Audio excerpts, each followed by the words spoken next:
My good buddy Victor said he's got a project and he'd like to bring it over. Now, this door-to-door delivery's got me a little suspicious right out of the gate. This isn't the first time Victor's shown up with a pile of parts, but the urgency seems a bit new and invigorated. Surprise. Right? It is a surprise. I see some stuff I recognize, but some stuff I don't. It's a Volkswagen pan, and you know I'm not a Volkswagen guy. You know I am. He's brought it to the right place. That's why it's here. Me and Hector were playing with it a little because I wanted some other kind of roadster or something, but with Ian's touch, you know, the Ed Roth feel and his space junkie vibe. Yes, sir. I said, who better could put this puzzle together and make it look cool? I think you're looking for an excuse to get some extra sheet metal out of your yard, but hey, you came to the right place.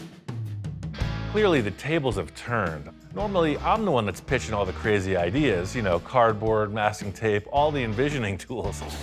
Here it comes. Even in my backyard, the world works in mysterious ways. I see your envisioning tools are hard at work. It's just a wedge, just straight up, looking like a log splitter almost. Just something comes straight down to a sharp blade in the front, huh? This is your name written on it. I mocked this up mainly so I could get my space of where the interior was gonna go and that I fit in it. This here, to me, feels right. The rest is whatever you think. I got some extra parts. If you could use them, you use them. Always with Victor's pile of parts, I'm seeing things that I recognize, but he's always got that wild card he throws in. I never know when it's gonna strike. It needs just about everything, but I'm not sure how that Metropolitan body translates to this exotic shape you're describing. I think these little Metropolitans are awesome cars. It's just like for customization potential, there's not really a lot going on there, but hey, you gotta start somewhere. Sleep on it, let the stars affect you out here, and you'll feel it. Ladies and gentlemen, he has a dream, and the knucklehead to fall through with it. Here's some options. I brought you some tires. Check this out. That's a big one. If I wasn't confused before, I definitely am now. I thought we were doing like hot rod roadster. It looks like we're heading to the dub show. That's some serious tire compared to what you were working with. Look at the way that looks now. It's got that look. It's got a look all right, I'll give that to you. The body, your wedge, I call it a piece of cheese. You could call it the Cheese Biscuit or whatever you want. I've threw out some wild ideas in the past, you know? I'm always open, fair game for creativity, but I don't know. May I introduce our latest project, the Cheese Biscuit. There she is, look at that. An image is worth 1,000 words. The Metropolitan, I mean, do you see that incorporated in this? I don't know what I'm seeing, man. I'm gonna have to think on it. Hey, I got some more stuff behind my truck, and I think it might I'm getting heart change palpitations. I don't know if I could stand this. What else is there? At the beginning of every project, it's just important to stay focused on the big idea. Victor's bringing up references, Space Junkie, Ed Roth. Even though the starting point's not looking so hot, the idea is there. Check this out. What is this? This is off of a Studebaker Hawk. Oh, yes. This is the one missing link to human civilization. Tell me that wasn't made for this. Holy cheese wedge.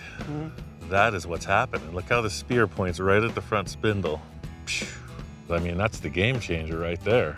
All the proportions are pretty wild, etc., but once we put this fin on, it's like, whoa, okay, now I see where we're going. Big fire starts with the strike of the match. You just need one thing to set it off. Of course, I understand. I just brought you the parts. That's 2%. You got to do 98% of filling it in and making it all work. It's almost too easy. Simplicity. Like, aren't they all? I got more parts. No. A lot more parts for the front and for the back. Anything goes. Whatever you feel, do it. Use them or don't use them, but do what you do. You have more faith in me than I do, man. I love it. You're the wind beneath my hat. It's awesome. I got my work cut out for me on this one, and it's nothing an afternoon of fabrication can't fix. Put this thing back in the shop, and I gotta say, this is a super loose mock-up, probably one of the loosest we've ever started from, but he said I have free reign, right? That's what I heard. So I'm gonna do what I think needs to be done. I love the idea of building a concept from nothing. Victor pretty much came in, made a bold statement, and dropped the mic. He's like, that's your job.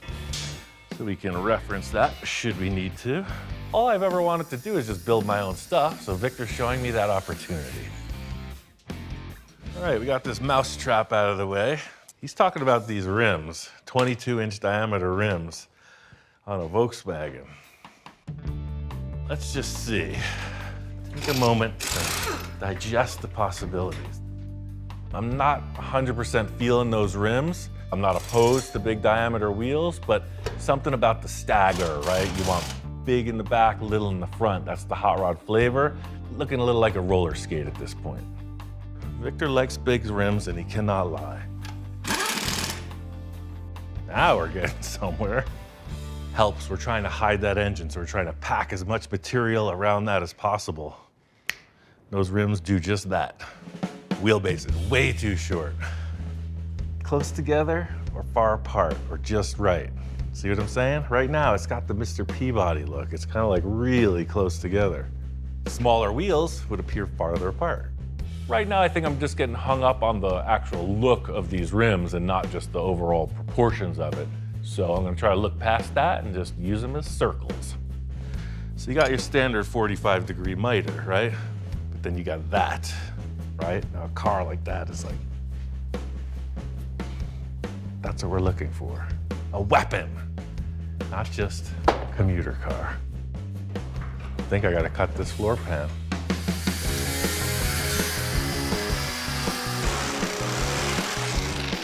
Ooh, look, there's a pearl in there. It's like an oyster. I think that's a good omen. Check out this ride height now. Showing. Now we're getting somewhere. It's gotta be that long. I mean, it's just like that. What part of that didn't you understand? Out of all the parts that Victor dropped off, one stood high above the rest, the crown jewel. Look at this. He is the swap meet king. Yes.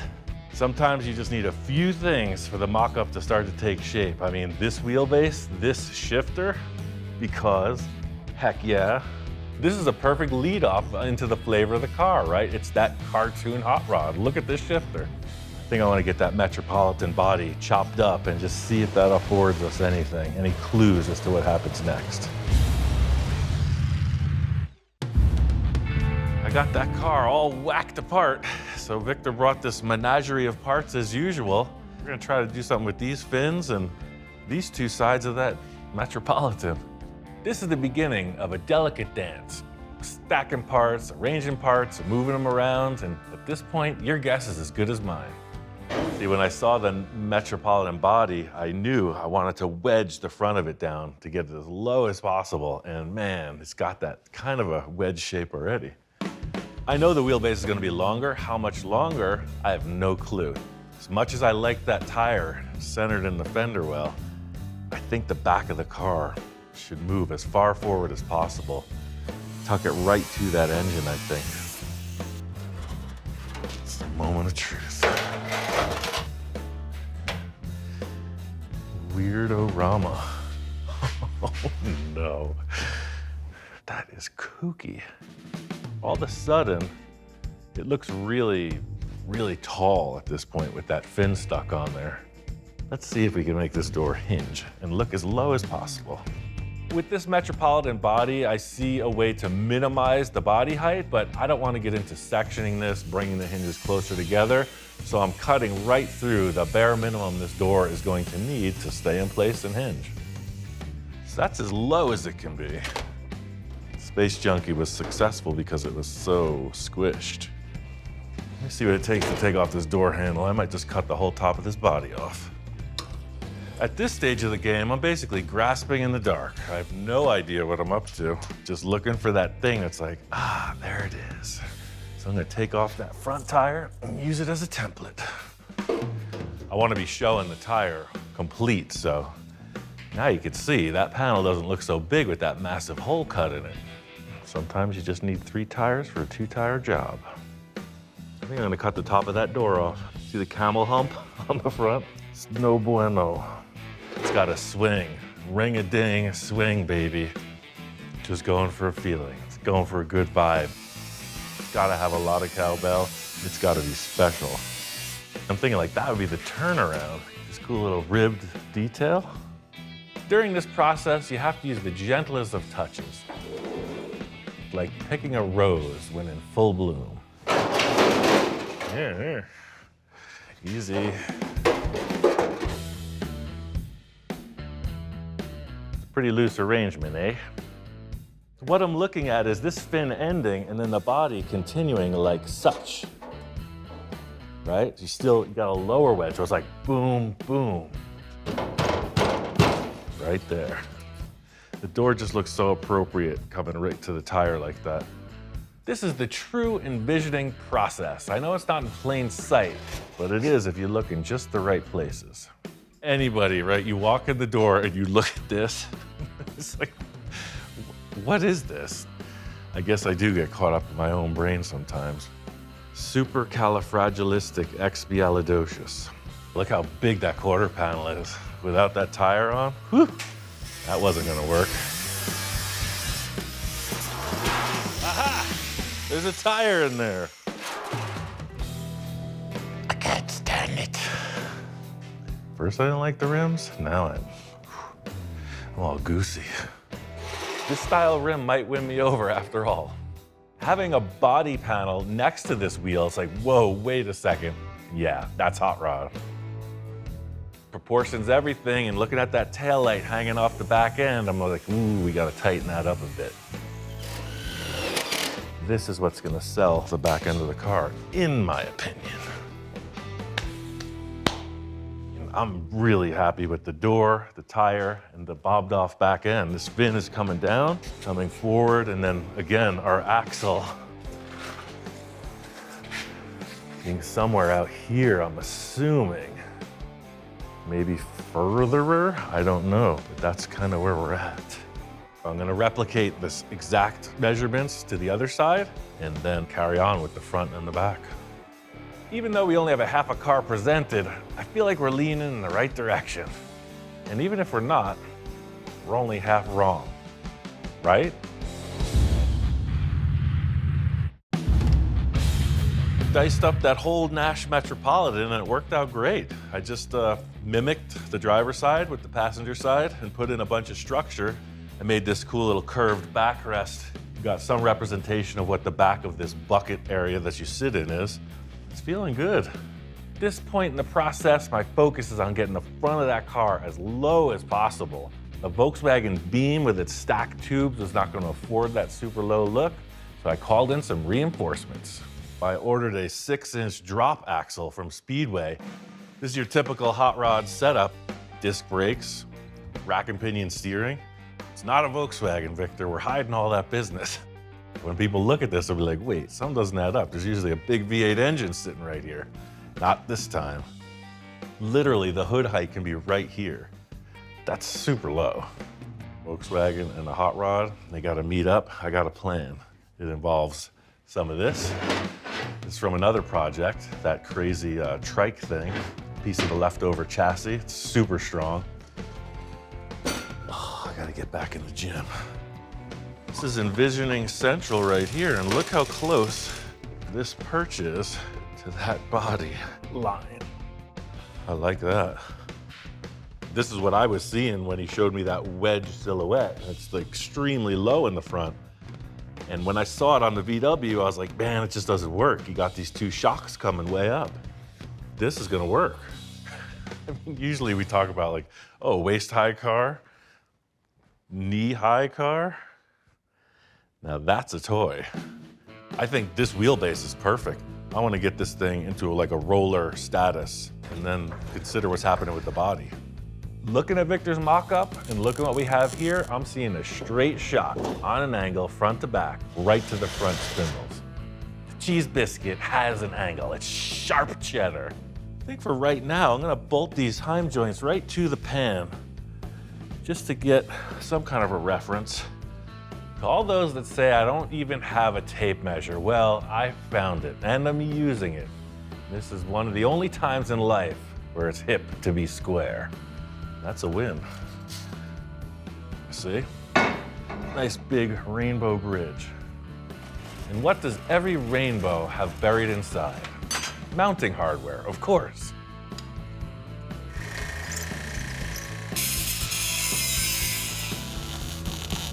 Boom.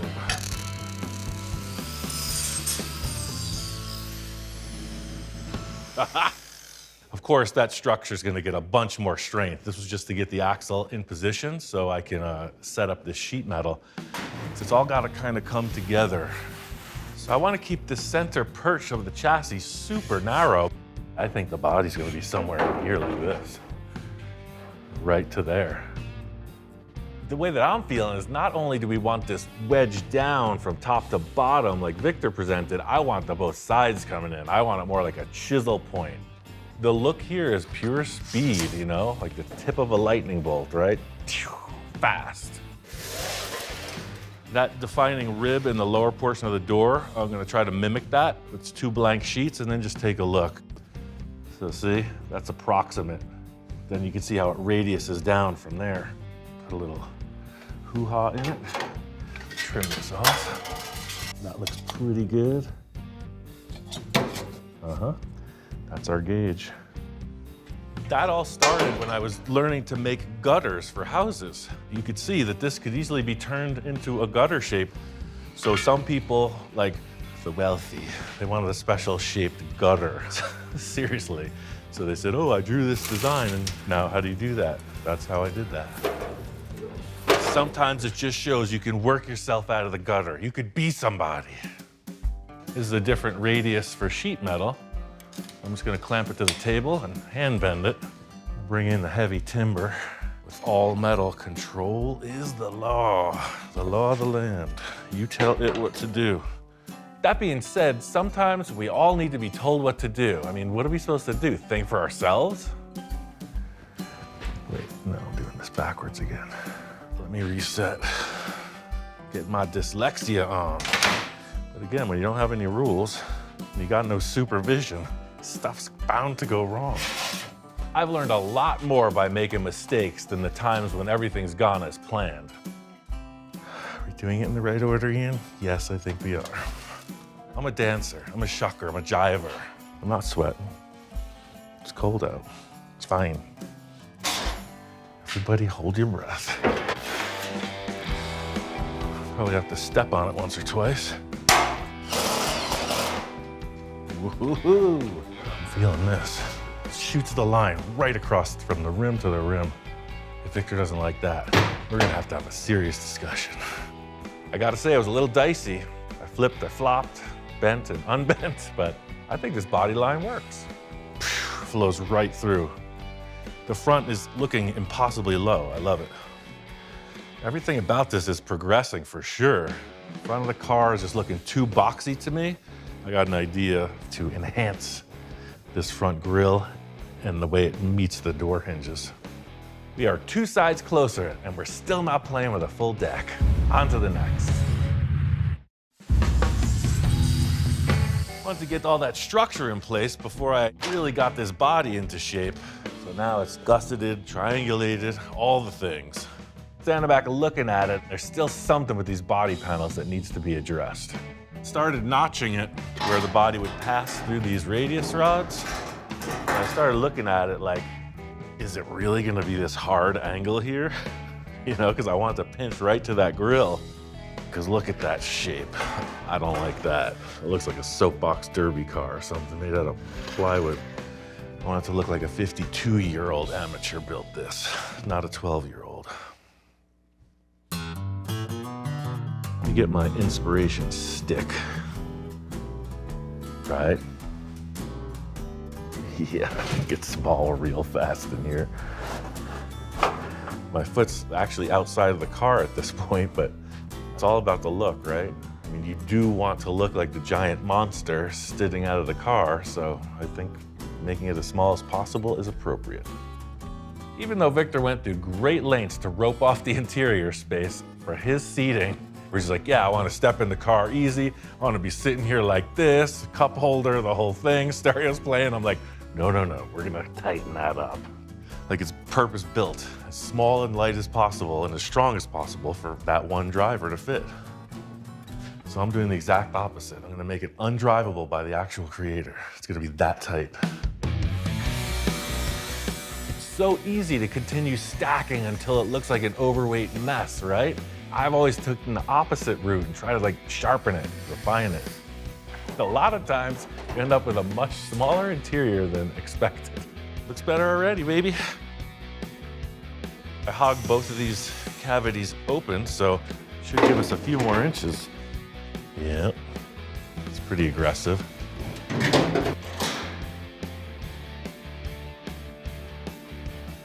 Looks good from here. I think the choice to cut this floor pan into a triangle shape was the right one. I mean, looking at it from the nose now, it's got the flow. All the envisioning in a world really doesn't matter at this point. It's all about getting things in line and all the structure in.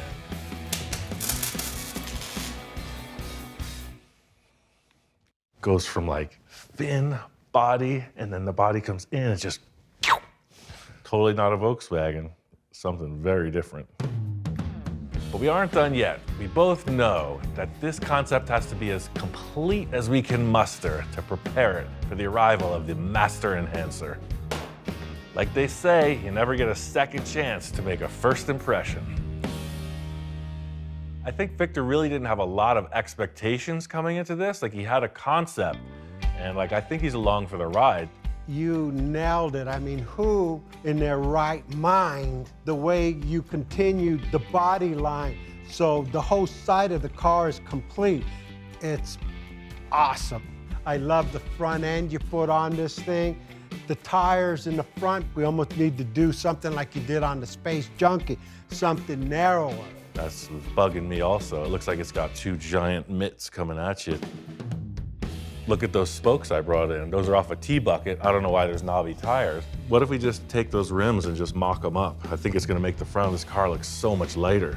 All right, let's do that.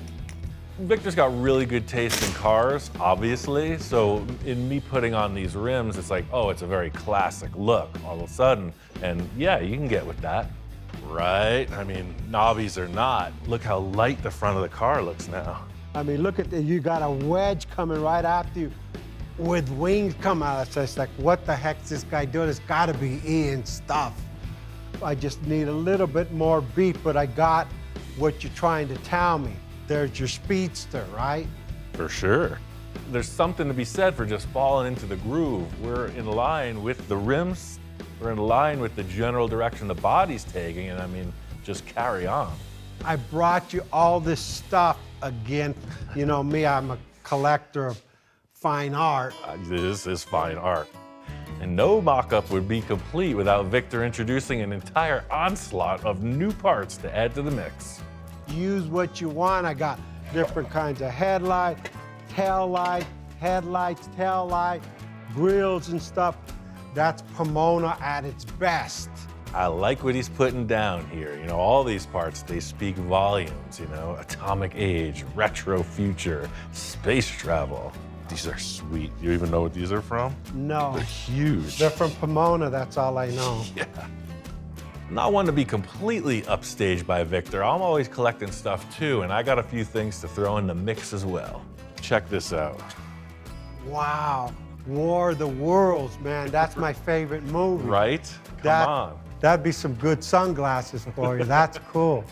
Right? Just raise them up maybe 3 or 4 inches. So the car's going so fast, right? You wouldn't be like going into the wind like that. You'd be like squinting, trying to go into the wind. I'm glad you love these headlights because I felt like that was gonna solve it.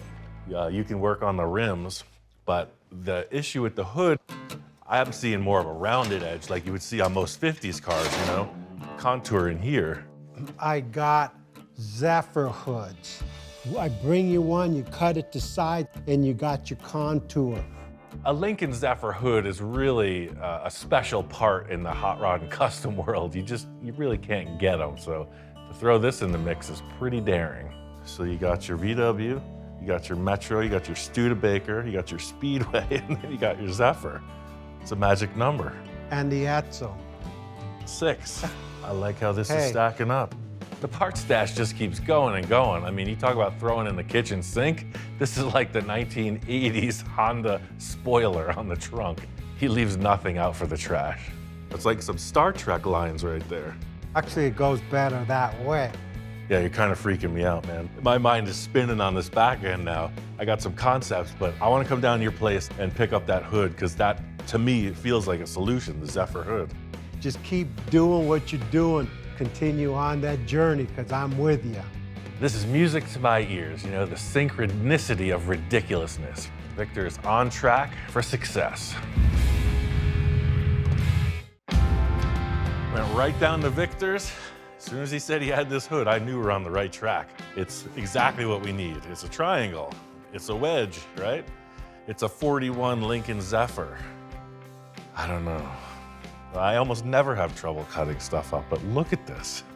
One great thing about Victor is he's not afraid to throw the trash at the project, and he's really not afraid to throw the treasure at it either. The Zephyr, in my opinion, is just about perfection in auto design. That gives the front of the car so much more character. Those straight shots that I set up look juvenile in comparison.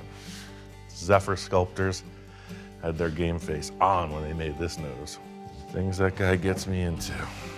Sometimes you just gotta put your feelings aside and do what's required for the cause. I'm just gonna ruin it right now. When I say ruin, I mean enhance. I'm going to enhance it. The benefit is the perfectness of the shape of this. It's got a nice spearhead contour right to this tiny little grille we're using in the front. Widens out on a nice plane to where the door jambs are. I mean, it's ideal.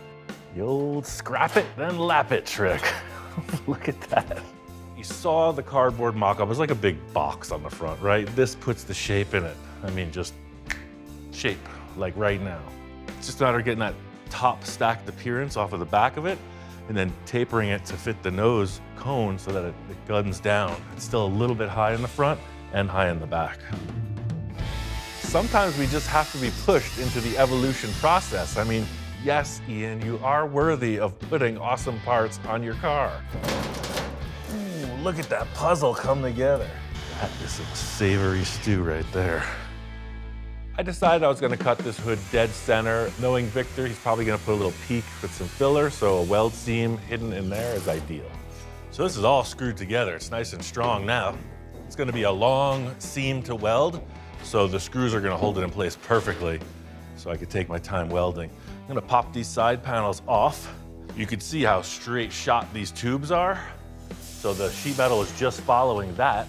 So now the sheet metal is gonna follow the curve of that, which should make it more better. So graceful, I mean, what a good call.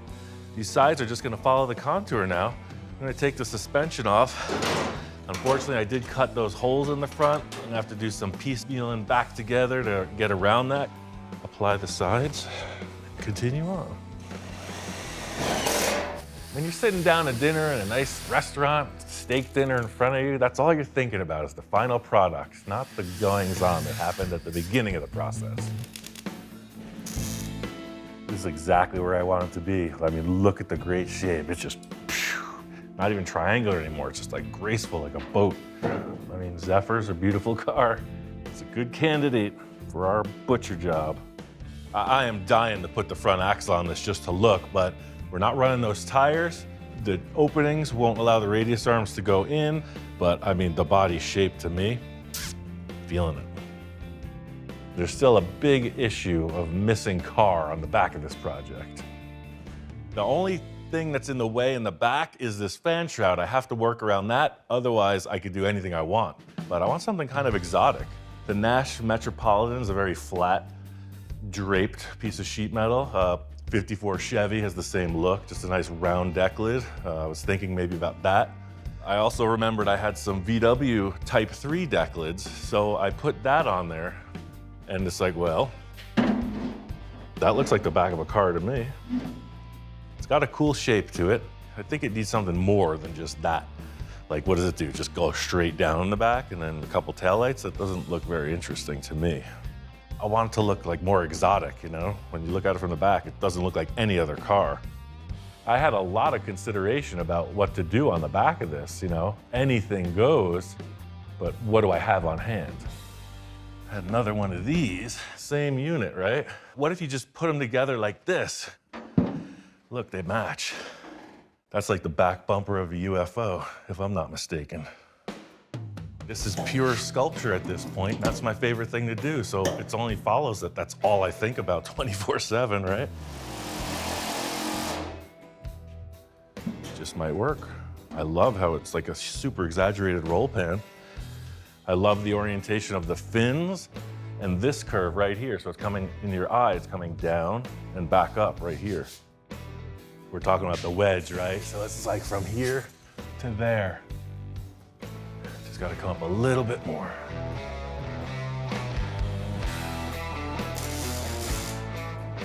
I want this to raise high up enough to access the engine, etc. I want the whole back of the car to open. So I'm gonna come up with a little hinge plan, swinging from the stock mounting location on this deck lid.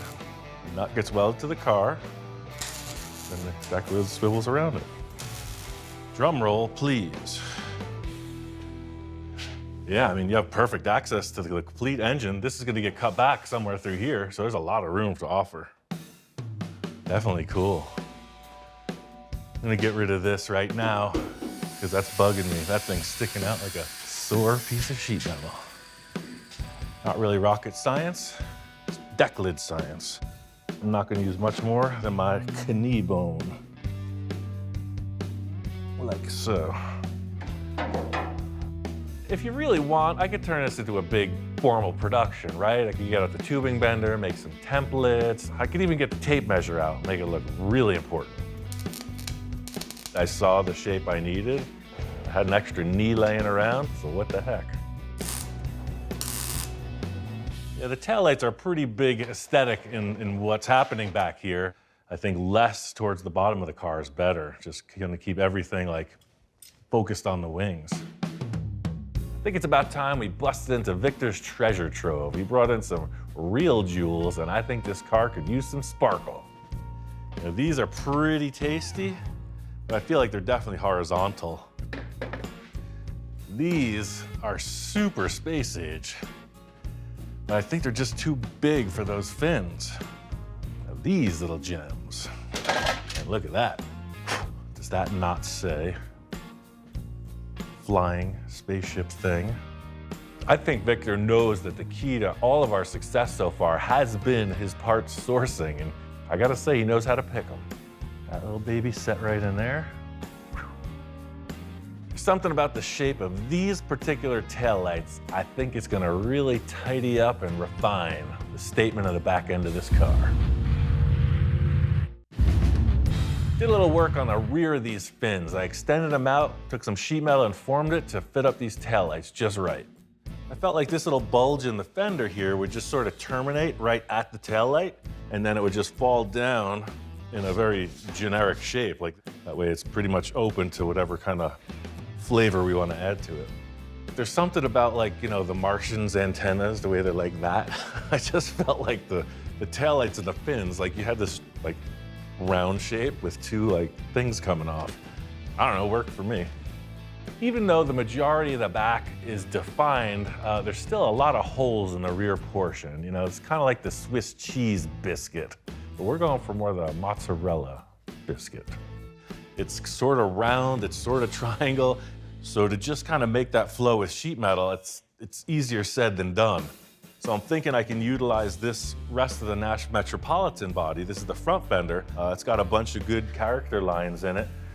I think that's just gonna add a less generic flavor to it. This is the old joining of the Studebaker, Nash Metropolitan, and Volkswagen Type 3 Trek. Here we go.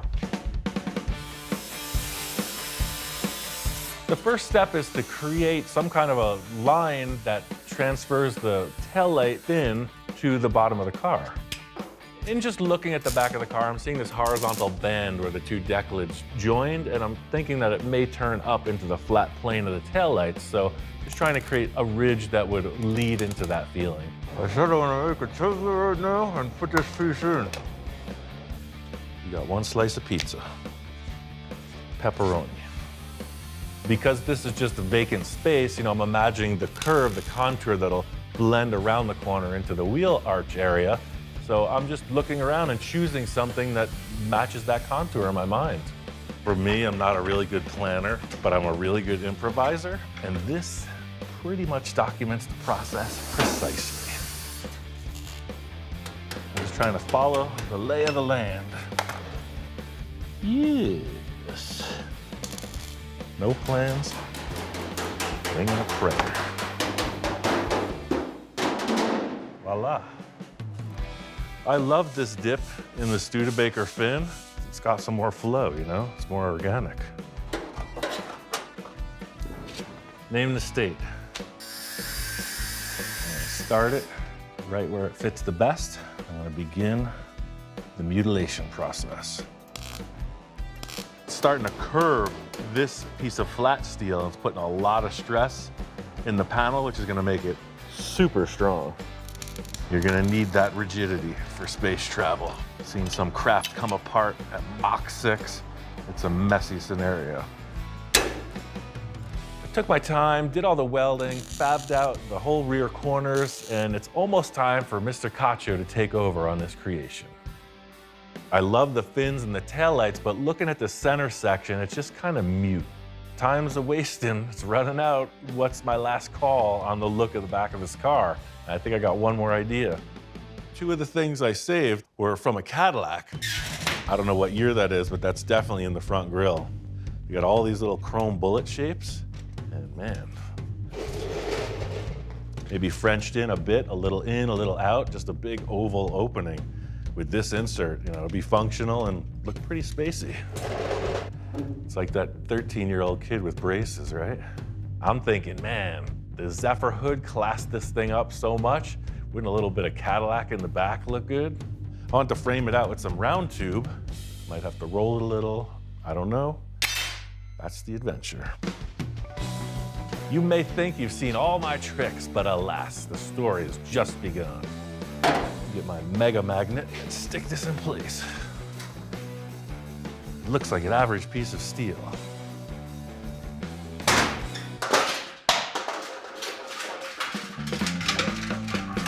That's how powerful the magnet is. Could pull a wall down if I'm not careful. Hours of fun with your friends. Love it. So you just stick it on the car, stick your piece in place. I think I'm gonna pull it down a little bit because I'm seeing like a graceful arch.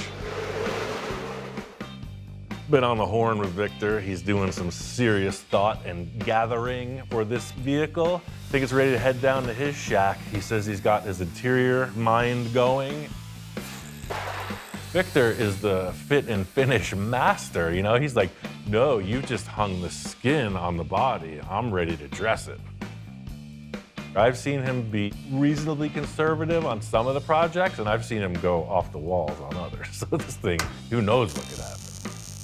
Now let's put this wire to hold it as a reference, but that's kind of the look. This really added to it. Now the deck lid has some dimension to it. It's like an alien face. It's pretty weird. That was the last major aesthetic change. We're still working on some concepts for the windshield and dashboard. I think the momentum is building.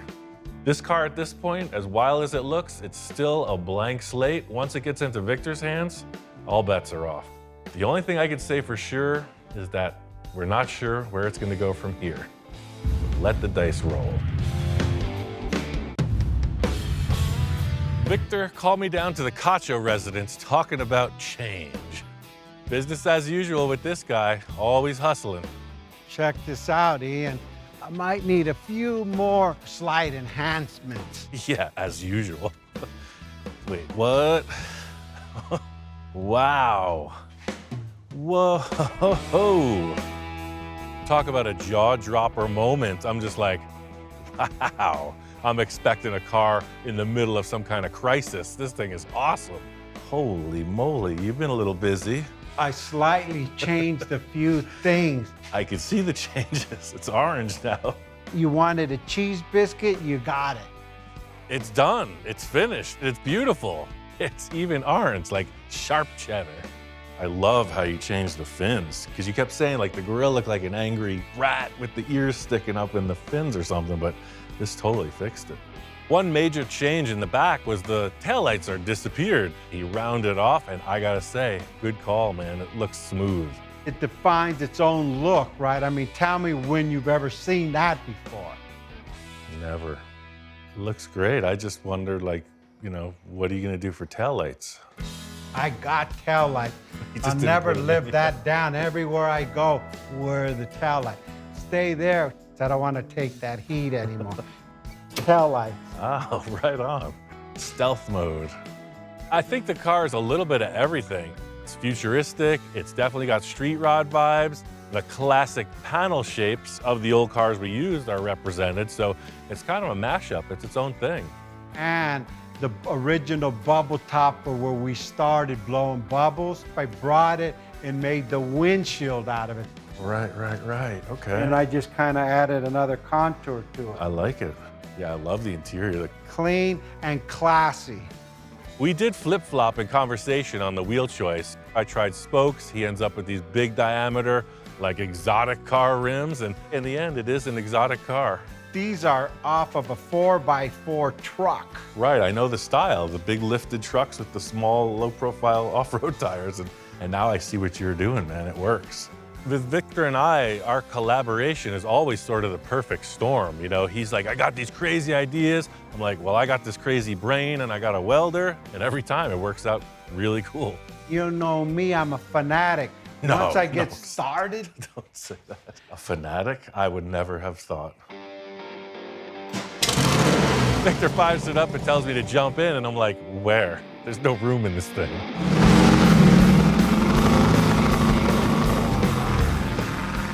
This thing's right out of the garage, so he's like, hey, let's go up to the park, do a few laps, see how it feels, you know, see if the tires are gonna fall off. My first ride in a roadster just sealed the deal for me. It's like a chopper with 4 wheels, and you got the same vibe in this car. It's very light. The arrangement of the chassis allows a guy 6'2" like me, I can put my legs way up in the front of the car. There's tons of leg room. You're right on the road. It's loud as heck. It's super fun. That's the weirdest Volkswagen I've ever ridden in. I've ridden in some weird Volkswagens. I think the Cheese Biscuit is gonna get renamed to Cheese Whiz. This thing moves. I was never a Volkswagen guy, but now, hey, I think I converted. Do I need a sticker saying Volkswagen guy or something? Yeah, I can get you that. I got you a t-shirt also. That's been my experience too. You can look at Volkswagens and not like them, but as soon as you get into one, the charm, it emanates. You can just feel it. I think in Victor's heart, he's like an all cars guy in the end, but this is just a good example of his versatility. Your fab was incredible. The finish came out better than I anticipated. And hey, she's cool. I'm happy. It just keeps getting weirder and weirder, man. I don't even know what we're gonna do next. Believe me, we'll figure it out. Crazy thing about wrapping up a project with Victor, he's already starting on the next project. This one, the paint ain't even dry yet.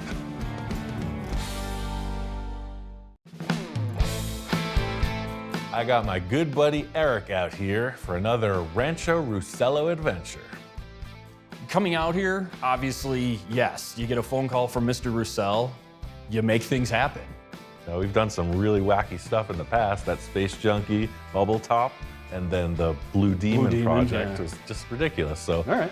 Eric has been a long time, great collaborator. His ideas are always out of the box. He's got a track record to prove it. From the first project we ever worked on, it's always shown something that neither of us expected, and that's why he's here for the mission. Yeah, of course I didn't ask you out here on a vacation. I got you here for a reason. What? Come on. And that's why I didn't tell you what we were building. I've never worked on a station wagon before. I've never had one. So Wait a minute, you've never had a wagon? Never. Rust-free car, very solid, so it's got a lot of potential. It has some kind of a conservative factor to it, but I want to take all that away. Yeah, no conservatism. I want to go like super radical on this. It's gonna be full, yeah, full fashion show. Anything you think about, I don't think I'll say no. Like seriously, I got I'm gonna push that. I got one idea already that I want to start off with on the nose, but the rest of it is just ideas, man, whatever you're thinking. No, I'm down for this. Ian, he loves that realm, that area where we don't know what's gonna happen. Normal is boring, and if it doesn't make your hand shake, you're doing something wrong. I took the liberty of sourcing some parts to address this and the nose, but other than that, I don't have any plans like stuck in stone. So anything, we can do anything. You can do anything. Okay. Yeah. You may regret that. I doubt it. Welcome to a full custom funhouse where rules, structure, and discipline are all out the window. But look at the apron in the front. Yeah. It has a story. This is definitely not its hood. This is definitely not its fender, so No. something happened. You're gonna dig my idea for the nose. Check this out. You might recognize some pieces, Studebaker! right? Oh. Rust-free, collision-free. All right. Yeah, that, yes. Yeah, Okay. right? Yeah, so it's got the hood, the nose, the fenders, the headlights, and the chromes. Oh, like a glove. Right? I haven't even done this yet. I just collected these parts and did some trimming. I'm into this. All right, that's a good start point, man. What this does is this sets the stage of what we have to do with the rest of the body. Super weird. The flavor's there. That's the theory right there. Yeah. You might be wondering just where we're headed with this project, and that makes two of us. But I think mocking up this nose gives us a crystal ball view into the future of this grocery getter wagon. So I figure we'll just cut off all that damage in the collision area right through the spare tire and just remock it up. Start from there, yeah. Eric and I are on the same frequency. There's no time overspent talking on it. We're right to the task. I think the key points of getting the Studebaker nose to fit on the VW is that the Studebaker is physically a bigger car. It's longer in the wheelbase. The square back's very stubby on the nose to the tire. It's got to stay as close to the windshield as possible because otherwise it's going to look like, you know, like a schooner or something coming out of the front. You're going to set up the envisioning. So you got the piece of steel. High tech as always. And the pencil. And the So pencil. the pencil will adjust the angle of the dangle. So you're looking at this on the car, right? Yep. So set up the base of that square with this line. Yeah. Ah, very clever. And then the bullet mounting is this angle, so it'll be a perfect 90 degrees. Yeah, we're about on par. It checks out. Math It's been checks certified. out. Yeah, it's been certified. I did this one and I did this one. Excellent. At most shops, you use protractors and laser centers and pointers and all this stuff, and there's a process. Not here. It's a carpenter's square, a chunk of wood, and a pencil. And that's it. Yep. Perfect. I think this is going to offer a really cool transition from the VW look in the front because that was a very sloped down look, and this is very prominent, like the 50s cars. Oh, I love this. From that flat, very bland Type 3 nose to this, whoa, Yeah. it's a mutant. Kind of like we're chiseling this out and finding its place in the universe.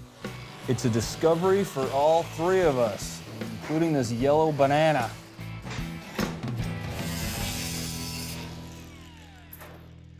That's quite a stellar arrangement.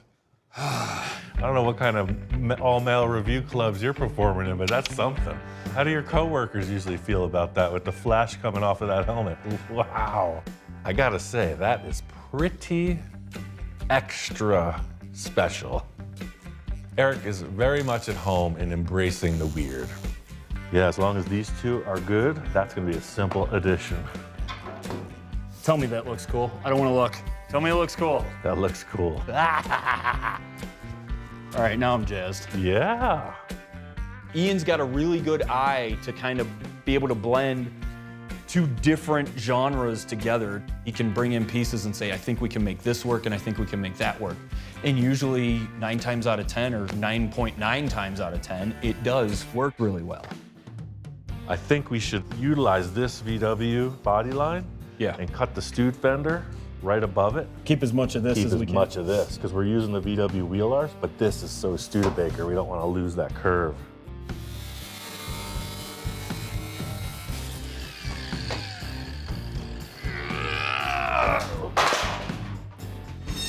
Is everything okay over there? Yeah.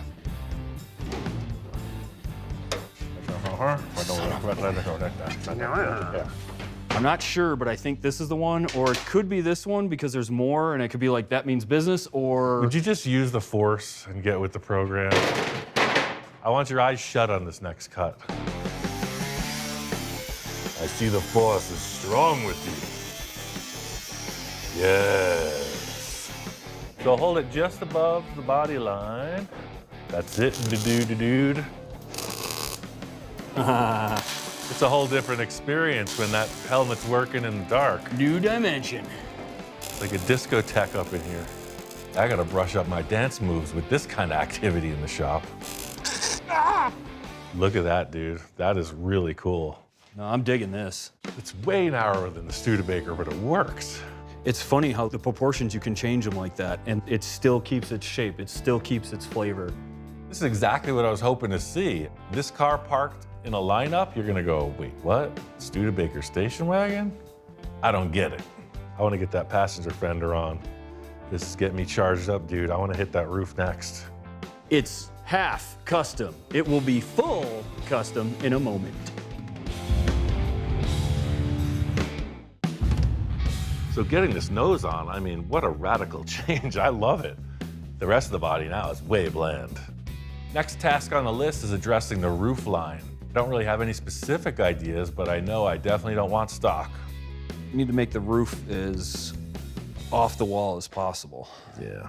because the rest of it is just... I think let's just tack weld the door shut and just cut the roof right off. Let's just mess around with some ideas. I mean, it could go anywhere in discussion, but you know, once you put the parts in place, you find That's that when you sweet start seeing spot. stuff, yeah. Building up a project like this from only a few parts ideas, I'm just waiting for the statement. I'm waiting for the what is it moment. I'm not attached to this roof, and in a few minutes, the car's not gonna be attached to the roof either. I'm not attached to anything but my wife. My first thought is always go as radical as possible and then pull back. Some people may think baby steps. I say eat the whole sandwich. Ugh. It's getting less yellow with every cut. Now it has zero character. It doesn't look like anything. I didn't think it could get any more plain, but yet here it is. Needs more cowbell. Definitely needs more cowbell. Let's spin it around. We have the post on the back. We have the front posts. Use the hatchback as the... Yeah, use the hatchback. Hey, hey, I'm up for anything. I mean, that's what we're here for, discussion, right? Why not? I told Eric all ideas were up for consideration, so, I mean, here we go. Look how narrow that is. Doesn't even look bad backwards. Interesting. Yeah. I thought you had a horrible idea. It's completely horrible. The fact that you listen to me is astonishing. Don't do that again. I'm usually the guy with the wild ideas, and I'm just like, that can't possibly work. But wait, 4 inches where the windshield lands? Because that round windshield was kind of like a falling back effect, and Yeah. this gives it like a little more It's got a meanness. Yeah. There's so much stuff in the way, but I'm digging this Yeah. bang right there. Straight down. The roof is way narrower in the rear than in the front. So it's like, what? Yeah, now what? But Upon exploration, it's just a megaton of work to make this roof fit properly. By flipping it, we'd have to cut through the center, widen it, etc. I don't think we'd gain much reward, but the forehead on this is starting to have some appeal. I have a Nash Metropolitan roof in the back. Maybe we should look at that. yeah. Here lies the remains of my last project with Victor. And as you can see, it's ripe for the picking. Oh. And it's, when we're talking flat glass and see the forehead on this? Yeah. It's very much like that. Oh my goodness, yeah. Maybe it'll be a hint in the right direction? Yeah. I don't know. First step is to get rid of the dash and all the glass. We're only interested in the roof skin and the pillars. Rubber seals and the desert don't get along very well together. I see that. Yeah, they get petrified. I don't mean scared. Oh, wow, it's not that narrow after all. Maybe too Studebaker. I like this. Yeah. I like this. You know, this is a nice shape. That's just lacking. That's a no bueno. Every time you put a different roof on it, it looks like a different type of vehicle. You're like, yeah, no, but maybe. Like, what if it was like a truck style with a tonneau cover, like super low? His mentality is just so like, the sky's the limit. You can do anything. Ooh. It's nice to get into a project where you don't know what you're building, isn't it? I love this. He doesn't know what to say. I have no idea. So day one, you know, things pretty easy. Put a Studebaker bullet nose on the front end of the sucker. Boom, done. Where's my cupcake? But as we progress into the roof chop, the fear is washing over now at this point because it's like, We had a great day yesterday, didn't we? yeah. Now what do we do? Ian, of course, as always, is as cool as a cucumber or as lays like broccoli. There is light at the end of the tunnel. One step at a time. Might be losing my trusty sidekick to the process. I gotta reel him back in. I'm gonna stick that windshield on here. The stock glass, just as the Roadster look. This is where we really need to keep inventory of all the things we've tried. So far, we've changed the front of the roof line, and we like how it complemented the Studebaker nose. It kind of looks like a beach buggy now that you can rent. Banana buggy beach rentals. Hey. I always say all my projects have a story, whether it's the supervillain driving the hot rod or the alien driving a spaceship. Somehow this beach buggy rental story just began. Banana hammock beach buggy rentals. Come join us. You're welcome for your $1 million idea. Just looking at the car, I'm thinking, you know, what if we used the stock glass and just like leaned it back, raked it? That's kind of radical. It's just big window, but laid way back. You're all shook up now, aren't you, baby? Yeah, I'm twisted. There's just a whole thing about not doing weird for weird's sake. It's easy to go over the line where people take it as comical, right? Because you could be like, ew, that's weird.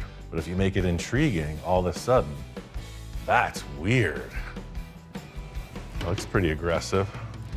It's not looking like a squareback anymore. No. I did a couple chops where I used the stock glass but sunk it in. And this is different with the slant back, with the changing of the angle of it. It's appealing for some reason. I was thinking, of course, oh, the most radical chop ever, right? And it's just like, man, it just looked weird. I didn't want to get way out of proportion between the side panels and then the roof height. Something about this dimension works. Ian's envisioning process, it's in his head. The best you can do is just try to lasso whatever comes out of his mouth as he's looking at something. You just have to kind of watch how it goes down. How you feeling? I'm feeling it. Welder up, sire. With the chop on the car now, you stand back and look. I'm kind of digging how this thing's progressing. The thing's starting to now kind of tell us what it wants. Never said it was gonna be easy, but we are one step closer to driving our big yellow banana.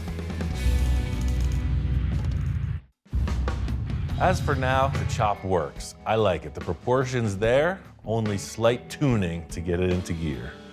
I'm digging the open feel of this pillarless roof. There's just something about having the breeze through open air design. It wasn't something I planned. Happy accident scenario. No B-pillars, I'm going for it. Presentation of the D-pillar at this point is gonna mean everything. You know, the roof, of course, is lower, but it's also more forward. Got the old mismatch issue. The roof is... I mean, it's just a tiny, tiny mismatch, just a little. I really want to see the engine. I can get down on that, yeah, absolutely. And I want to change the taillights. Right now, my concept is just like a hot rod. You'll see the engine up front exposed. Right now, that's the way I'm feeling about the back end. Jewelry box, basically. 100%. So see, the engine's here, right? So imagine the roof only being to the engine. Oh yeah, man. Yeah. Yeah, because ultimately it doesn't need to be that long. It could be something like, see, anything could happen, right? Okay.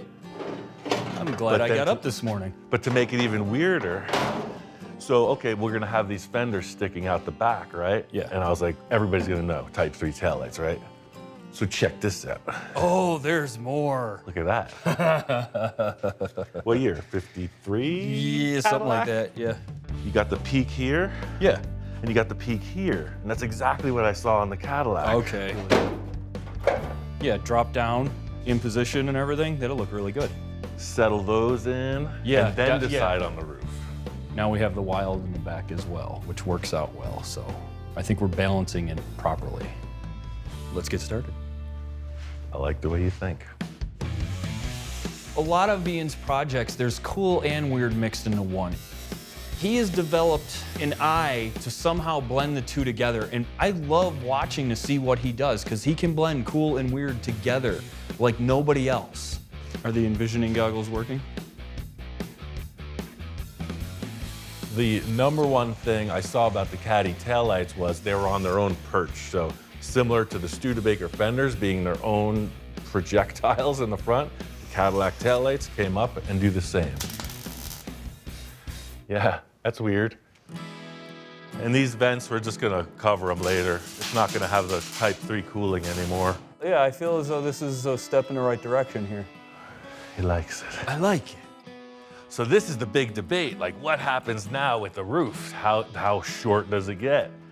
We don't want it to look like a pickup truck, and we don't want it to look like the notchback sedan. Yeah. Thoughts, Captain? I saved the bottom of the pillar, a little turnaround. Oh, I like that. Okay, so if that goes down to 0, right Oh, yeah. about there, Perfect, smart idea. then, so that would kind of go like that. Shall we go to the envisioning tape? I think so, yes. Let's see what that brings us. Because we're not really running any side windows whatsoever, the A and D pillar are primary. Maybe that pillar's more vertical? Oh, no. No. May I? Yeah. Dumb idea. There's no dumb ideas, but there could be a dumb idea. Oh, Studebaker? What Rambler wagon does that? Rambler does that. Wait, look, what if I grab the passenger side? It already done does that.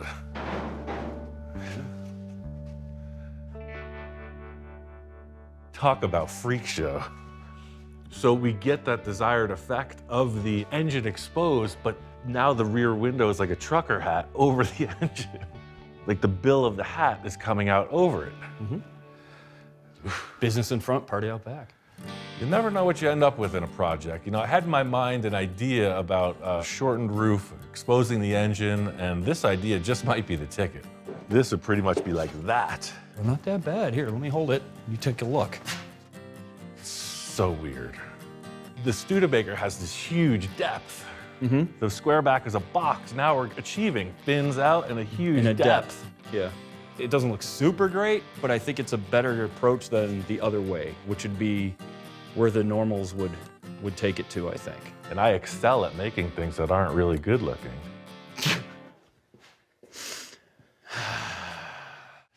I love my job. Right off the bat, Eric says backwards pillar. I'm like, oh yeah, like some other cars I've seen in the past that were oddballs. Count me in. This is what's gonna sell it. This transition and that transition being this is what's gonna sell that whole thing. Yeah. Oh, look at the hatch. We got the corners right there. There they are. Sweet beans! All great ideas, right? Anything can happen, but it's gotta look convincing. I always say that. And reversed angle on the pillar, heck yeah, if we could pull it off. Structurally, it's not that huge of a challenge, but aesthetically, visually, it's already like a bold choice, and it can't, again, look weird. It's gotta look, wow, that's weird. It's easy to come up with an idea, but to follow through, who dug it? You're in for a ride sometime. The whole thing is utilizing Eric's time to the maximum.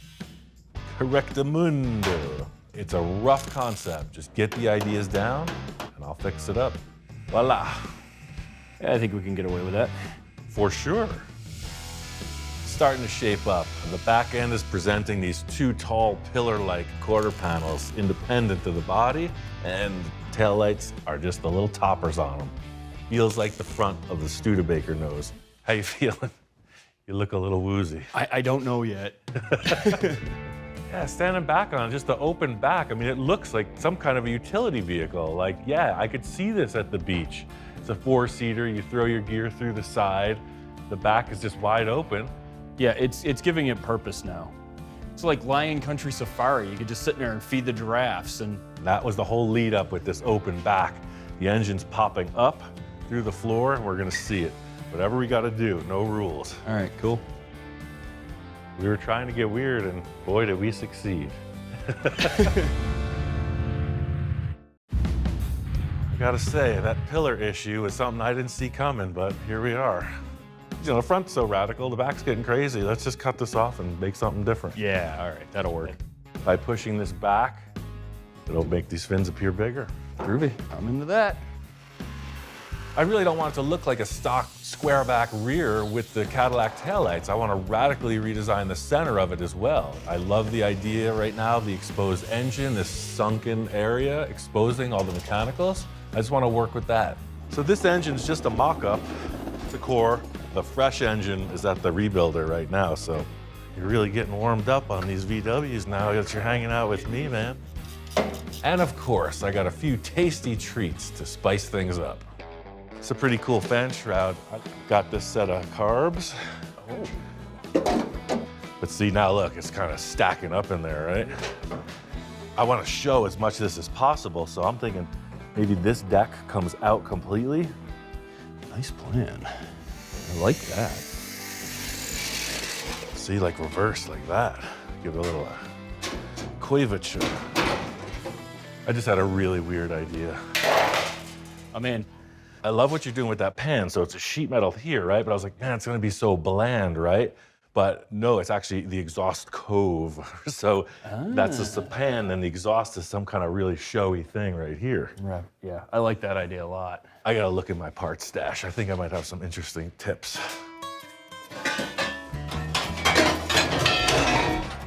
See, there's a thing, I just can't throw them away. Ooh. There's more? Everybody has their little secrets. Really? There's got to be some kind of support group for this sort of thing. I mean, the exhaust selection was a buffet. And I mean like the buffet you bring a bib in your own silverware. I mean, you can't be too ready for an exhaust swap. No, That's no, all no. I'm saying. I mean, how to put this? His exhaust fetish is actually a really good collection. He's got a lot of really neat shapes, different styles. He's got Monza pipes, he's got stuff in stainless, he's got all sorts of little trumpet guys. So it really works out. This is the first thing I thought of because they'll polish up. I do like that. I do like these little bendy guys. Before we get into exhaust ideas, we need to get some sheet metal in place to see what we're really working with. The rear end design is still a blank slate, but now you can see how the fenders tie in, how the roof proportion fits with the engine in place, etc. I mean, as a concept, I'm liking this. I'm feeling it. I mean, it's a total freak show. That's exactly what I was asking for. The fit and finish of it, I can't wait to see how this thing progresses and evolves. Well, it's got my mind going now. You can see, right? All the pieces are in place. Now it's connect the dots and refine it. Yeah. I mean, you really busted it out, man. I appreciate it. Thank you. Let me come out and play in the toy box. You know, lately I've been doing a lot of like intense work on other people's stuff. So this was a nice change of pace, and I hate to say it, but I like this thing now. It's so kooky, it's just cool. Eric, as usual, brought in a lot of fun, a lot of super creative ideas. I mean, we got the layout of a really weird project, and I'm just stoked to get on with this.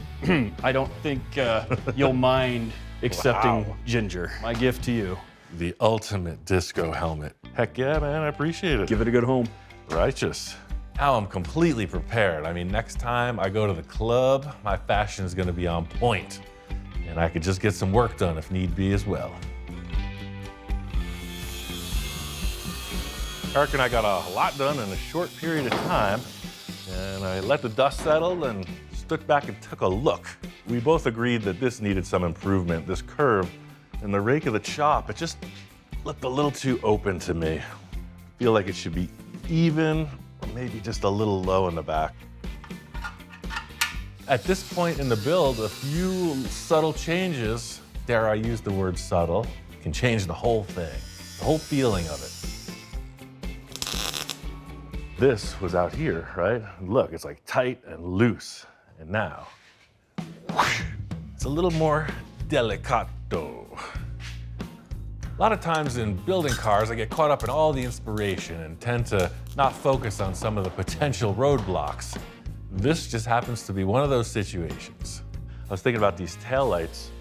I kept mocking up that other one and realized it's from a different year. These fins, I think, are earlier. Look at that. I didn't realize, but hey. So I'm gonna try to remove the reverse light and maintain this chrome and the little cool reflector that one was lacking. Given a choice between practicality and inspiration, I will choose inspiration 100% of the time. I still love that reflector. We're gonna have to do something to maintain that.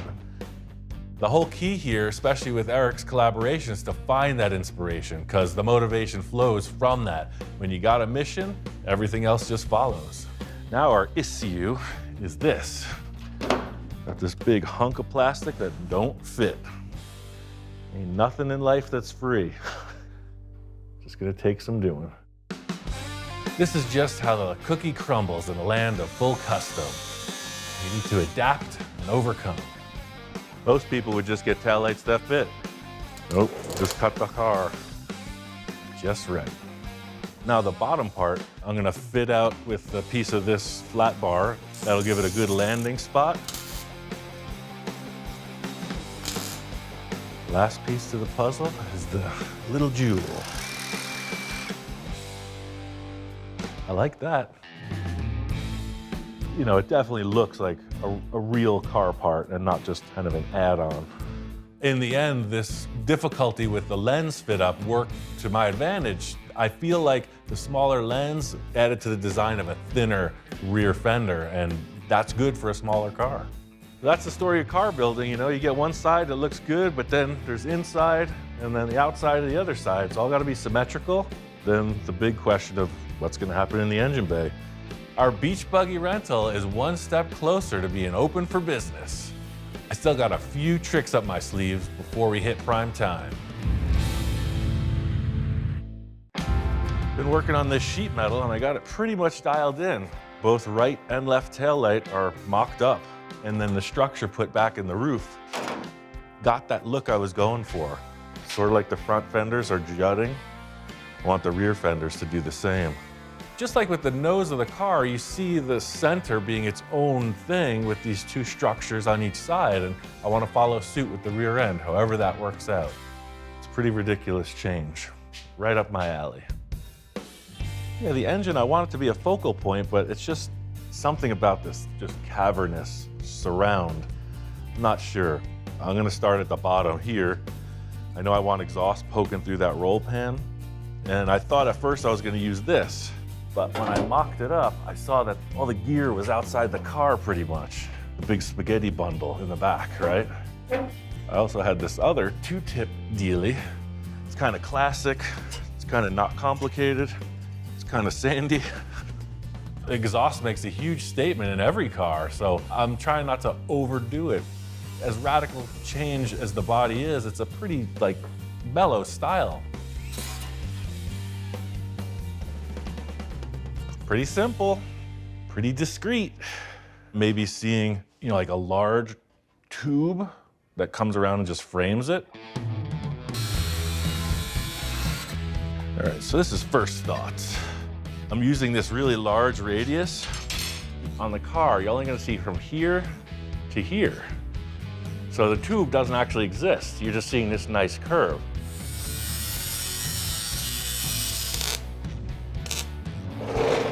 right. And I found these really tight little bends. They're from a handrail. Wide open, baby. Anything could happen. Always looking for parts, right? I did a bunch of hole sawing on some steel plates, so I saved those. I modified some seats, so I saved those tabs. I'm at this guy's house, and he's like, hey, do you need some bends? Always looking for that shape that might be the fix. Believe it or not, I'm not the only one. I've been given some pretty weird creations over the years. It's a real cannon. It shoots golf balls. It's made out of a leaf spring, a piece of tube, and it shoots golf balls. You put the fuse in here. Maybe we need to like mount this on the back of the car. It could be endless hours of enjoyment for the dogs fetching balls. I wouldn't even have to leave the driver's seat. I digress. So I'm just gonna tack this on so I can put some sheet metal and start to secure it. The whole thing here is just to maximize the dramatic proportions I can gain from the position of the fenders and the engines. Trying to just like create the look of the tailpipes, depth in the body, make it more exotic. I don't think any bumpers on this car. The front has so much character, it would take away from it. And now the back is getting that same kind of flow where the center is projecting a little bit. Love the shapes, lots of dimension. But there's just something about this back end that just needs a little extra. Originally, Eric and I were talking about having it wide open so you could see the engine, but something about these two side areas, it just looks like, I don't know, I want to do something with the back. I was just thinking about the back end of cars, right? And I'm like, wait, we hacked apart this Metropolitan and I used pieces of it on this other project, but the whole trunk and rear portion of the center of the car, exactly what I need for this, is laying in the back of the shop. This was the area where the spare tire hung, so I had cut that out. But I was like, look, there's the window where you can look into the engine. And should you need to get in and mess with something on top, you got a lid to get in there too. Look at that. Talk about serendipity. I got two words, surf and safari. All it's gonna take is a little bit of everything.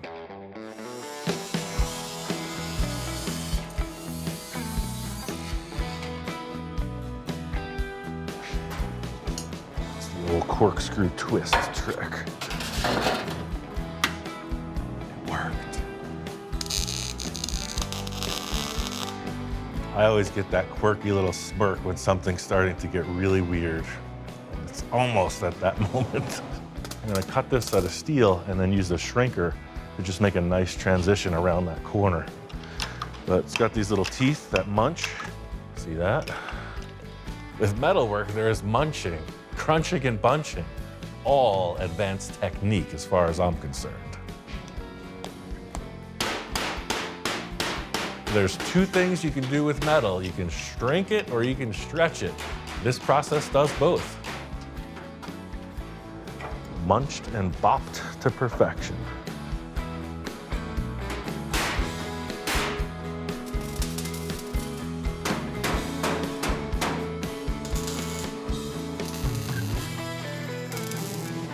Very interesting. There's something about this surface coming over the engine. Initially, I was saying exposed engine, but putting this in place, it's like the double decker adds something to the car. It gives it like a more enclosed feeling. But I definitely want to see engine through that. What's gonna really set that look in place? We're really onto something with this rear end design, but I think it just needs something more to call it complete. Before we get any further along, I want to spend a little time on the bodywork and see how it's feeling. There's nothing like a little elbow grease to get things headed in the right direction. I like to really get the heavy aspects of the filler in place, that way you're not looking at all these welded seams. You've got the inside gap of the hood opening all detailed in, and the VW body line into the Studebaker is coming along pretty good too. A little hammer and dolly work and some filler. Never knew what went on back there. The missing link is this hole I cut in the back of the body. It had kind of like a Continental kit. So this, is sat in the car like that with a vertical spare tire. I don't need a spare tire on the back, but the look of the Continental kit was pretty cool. It's this point in the process where the whole view really comes into play.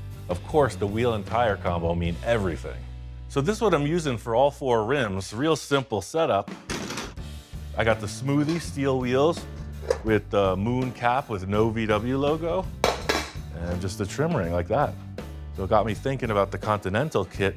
This back here, sort of looking like a Continental kit, but it pops off so you can access the carburetor, distributor, generator, etc.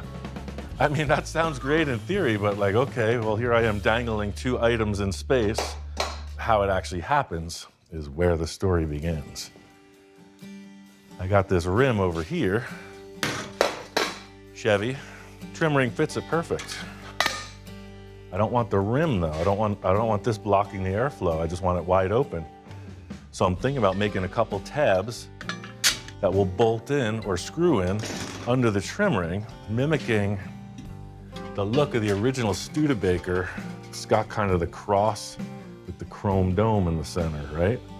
So what if I made 4 little wire supports that screwed onto that ring in that pattern, paint them black.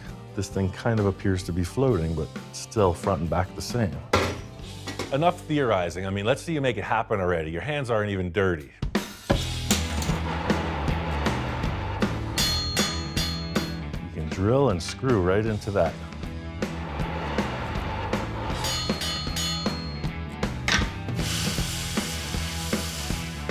The old X marks the spot trick.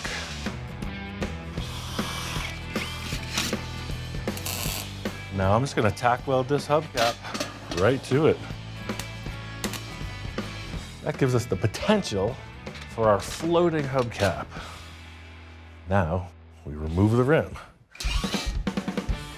The whole concept with this is that I feel like it should look like magic, right? It's just a floating disc in the center of this hole. There's always a tell to every magic trick. This is how I'm gonna do it. Yes. That's just dumb enough to call my own. I love it. Feels like the right vibe. It's like, this isn't wild engine exposed hot rod. It's kind of like wacky taxi. It's a little shade canopy of a roof, and it's got to be something that's just like, whoa, did you see that car? Yeah, all the weirdos drive them. Or at least one weirdo drives it. All right, now for the arts and crafts hour. I like that. Let's make 2 of these and adapt. I'm just gonna get this bottom part set, and I'm just gonna cut it into place as I go. I'm pretty straight ahead once I got that hard curve established. I just came in and squeezed it and buttoned it right up. A little welding, a little grinding, plug them back in place. The old floating hubcap trick. Moving right along, it's getting weirder as it goes. This thing has got the revered double cool factor. This design not only looks cool, but it keeps the engine cool as well. Just like so many of my other projects, this thing's like a Hot Wheels. It's a big toy car, you know what I'm saying? It's just exactly that. It's like, whoa, what the heck is going on here? Next up is the paintwork. I got some ideas, and that really does bring it all together. Bombay Beach, here we come. I got this beach buggy all wrapped up and set for its maiden voyage. Super stoked with the way it came out. You know, the mashup with the Studebaker and the VW, it's convincing. And even out here, you know, it's a VW, it's light. It cruises right across the sand, no problem. All right, this thing's a runner. I mean, not the beach, but in my imagination, I'm already there. It's pure paradise. Life is what you make it. You live the dream, you become the dream. Like, it's really all how you perceive things. I mean, anything's possible. There used to be water here. It's just low tide. Comes in once a year. This is pretty much where it's at for me. I mean, that's why we built the car. Beach theme. Like we said, Erie Eric's Beach Buggy Rentals. Cruised on down to the surf spot. You got the sand, you got the sun. That's 2 of the 3. I mean, all we need is some tasty waves. Southern California surfboards. Goes together like me and Volkswagens. In all seriousness, you know, there was a ton of bodywork to finish out on this. My friend Jamie helped me block sand and bodywork the whole car. I love the vintage flats paint. Not a lot of flair. I just got 2 gallons of white and I mixed in green toner to come up with that seafoam, classic kind of beachside color. One of the iconic wagons in the world is the Chevy Nomad, so I used a similar flow where the paint checks off of the pillar and comes forward in a spear. Not a perfect representation of that, but you definitely get the inspiration. From the onset, the only thing I saw was the bullet nose and the Cadillac fins. Everything else was the collab between Eric and I. That's what you end up with. I mean, it really was just throw down, showdown, and here we are, painted. But somehow, it works. That's one reason I love collaborating with Eric so much, is because he's a pro, he knows how to do things. He also likes to get weird, you know? And that's what we really did in this. It was just like, hey man, let's get down and try something crazy. That back end was a monster. Inside curves are one of the hardest things to bodywork, and I'm gonna blame that all on Eric. He got the glory, I got the lack of fingerprints. Sort of retro, sort of atomic age, definitely cartoon. It's got a jet engine symbolized, it's got fins, it's got a bullet nose like a rocket. I dubbed the Starlux. That's the most satisfying thing in the end, is to see it actually function. So instead of just being a mock-up and then it goes away, no, it's like, it's turnkey. It works. Can it be detailed? For sure. But that satisfaction of just seeing the silhouette, seeing finished paint and driving, that's good for me. The journey of this car is still unknown.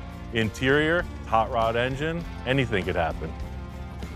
End result of this isn't something that's just like out of control, crazy cartoon like I do so many times, but it's just kind of like a cool weirdo cruiser.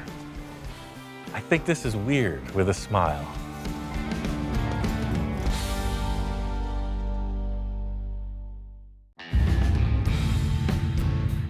Out here at my friend Bill's place, he said, hey, come by. Guess what? I got another truck. You know Bill, he's a truck guy. He just can't quit the habit. Here he goes again. Bill and I have done a ton of projects together. I could see a cycle, like he's improving with every one. Each project comes from a better starting point.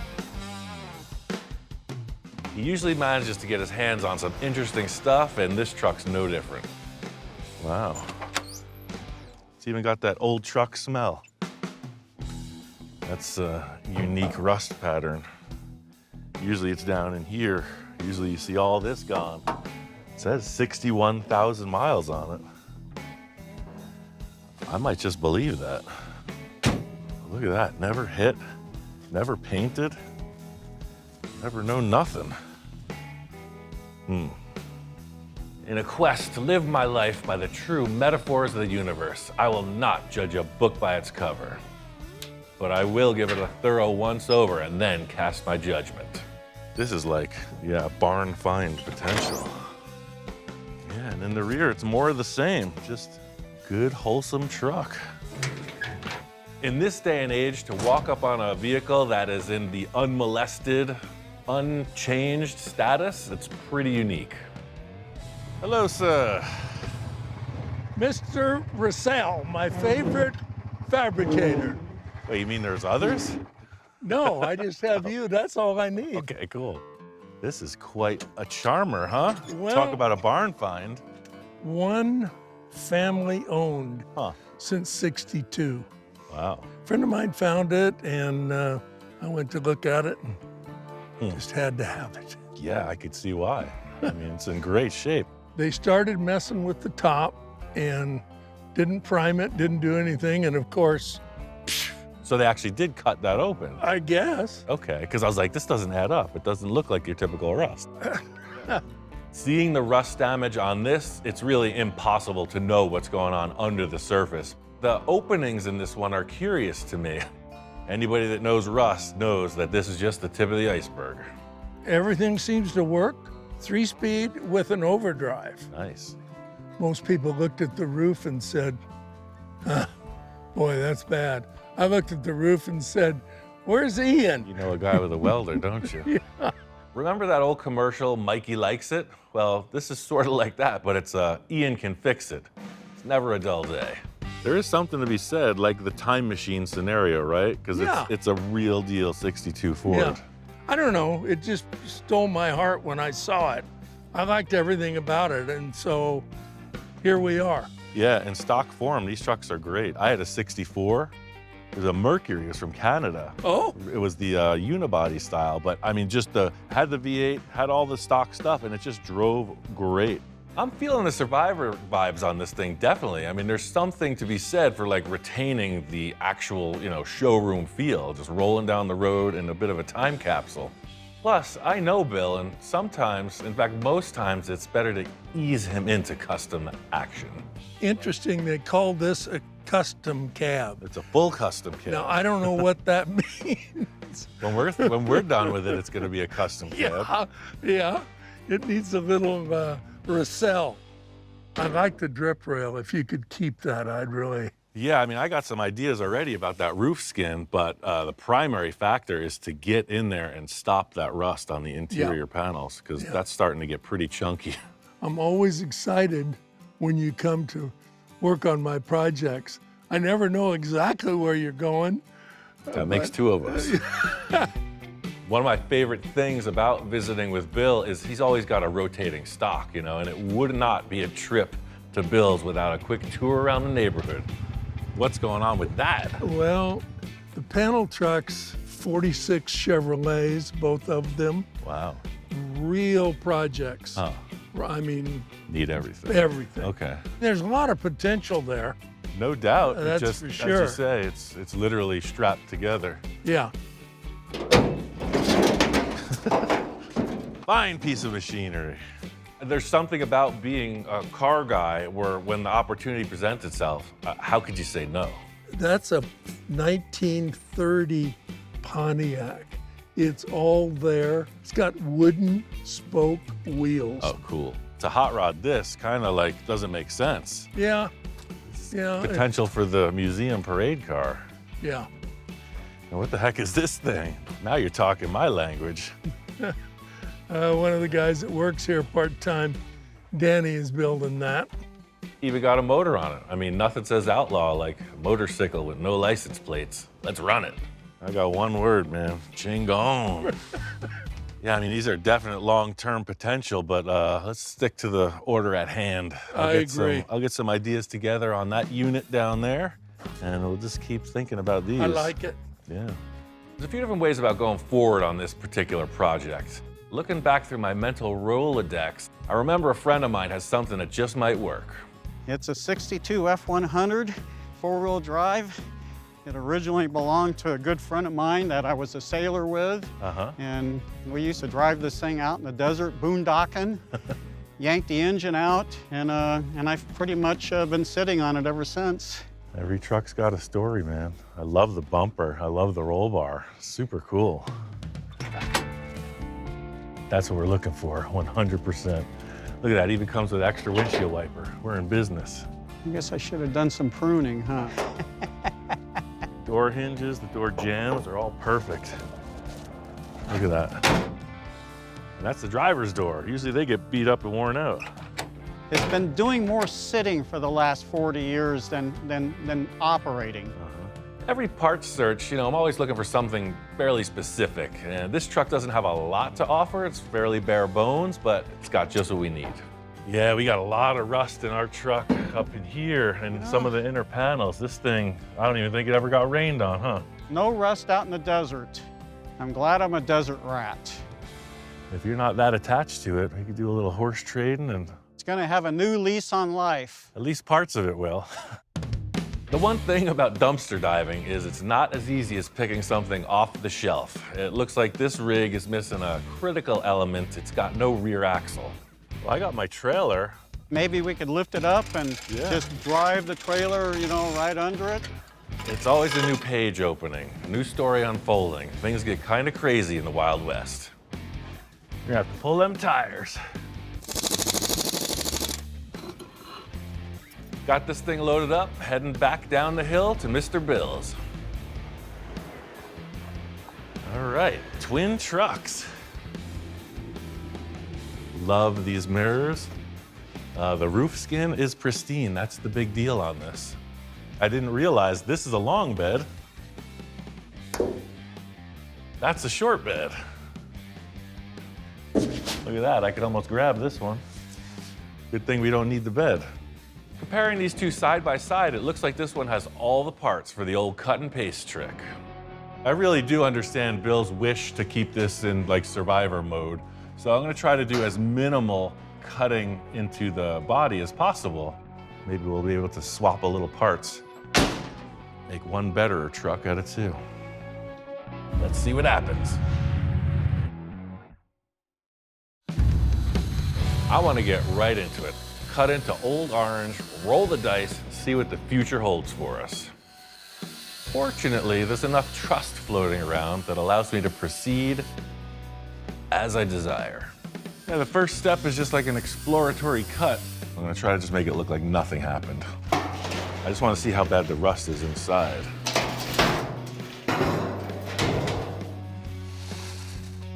It's like sands through the hourglass. No cancer in here, it's just surface rust. So I'm assuming what happened was the moisture just got inside, started rotting it from the inside out, but none of the structures is rotten. That's the good news. What's the bad news? I don't know yet. Let's get a wire brush and see what's happening. I was really concerned about how the drip rail rotted away, but see, that inner part, there's no cancer there.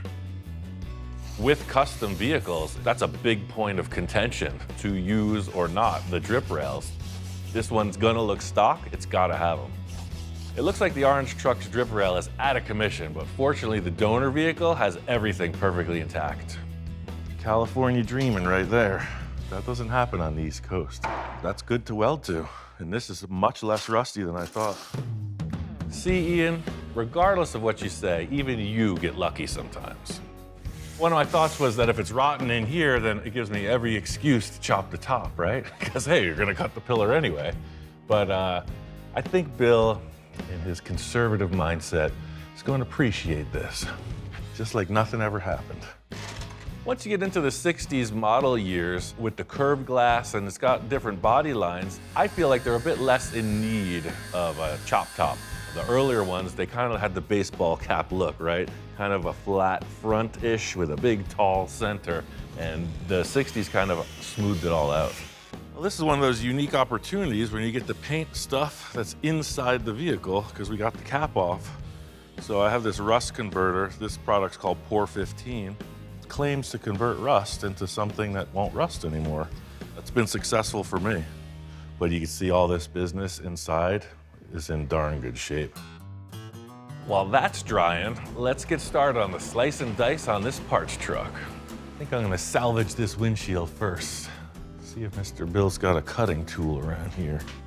Unlike old orange, this window's in great shape. Hoping to get a 1-2 combo out of this. A windshield, a roof skin, plus a side of fries coming right up. Yeah, this window's definitely been replaced sometime. Doesn't have the chrome like the other one. So it's the aftermarket rubber strip. Give it up, give it up. Yeah, once you get these rubber seals up to about 300 degrees Fahrenheit, the desert's stunned. They start to stick pretty good. There it is. I know what you're thinking. Wow, Ian, you didn't break the glass. Well, I can be delicate too, you know. So on this one, I'm just gonna take the entire roof cap right off and then start to hog out from the inside, the exact reverse of what I did on the other truck. I think I just found an excuse to make that roadster pickup truck I've always wanted. That back window doesn't look like it's the same flow.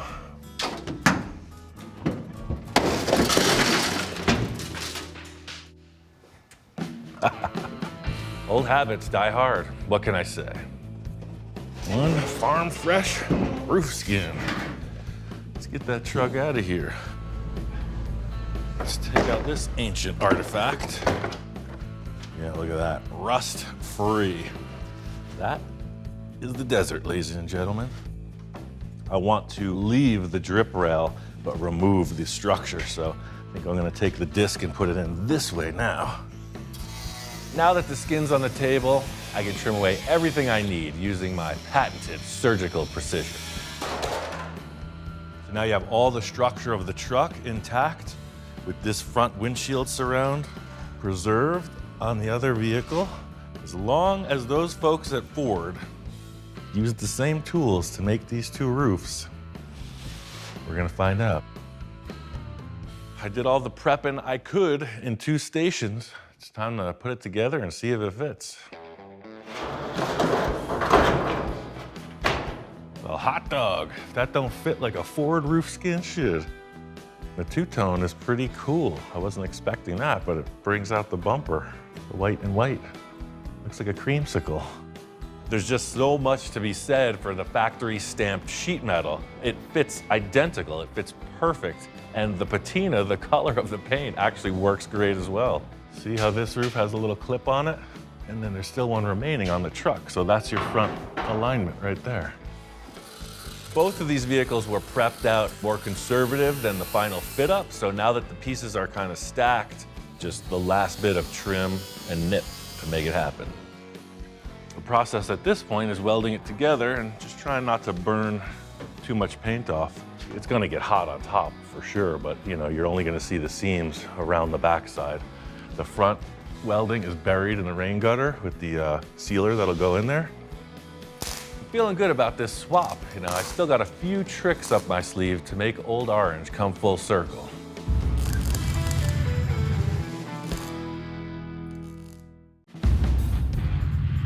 Got the roof skin buttoned up right on time. Here comes Mr. Bill on his trusty green steed. Master Russell, how is my orangey red truck? It's a little more like your white hat at the moment. Check out the new cap on this sucker. Oh my gosh, you put a whole new roof on it. Correct. And look at the drip rails. I changed those too. Perfect. Yeah. I didn't think you wanted to repaint the whole truck, right? No. Just give it a No, detail, yeah. Do a little touch up around where they welded, and Yep. it looks like it was always that way. That is terrific. White top, I never even thought of that. You made a real truck out of this. That is just great.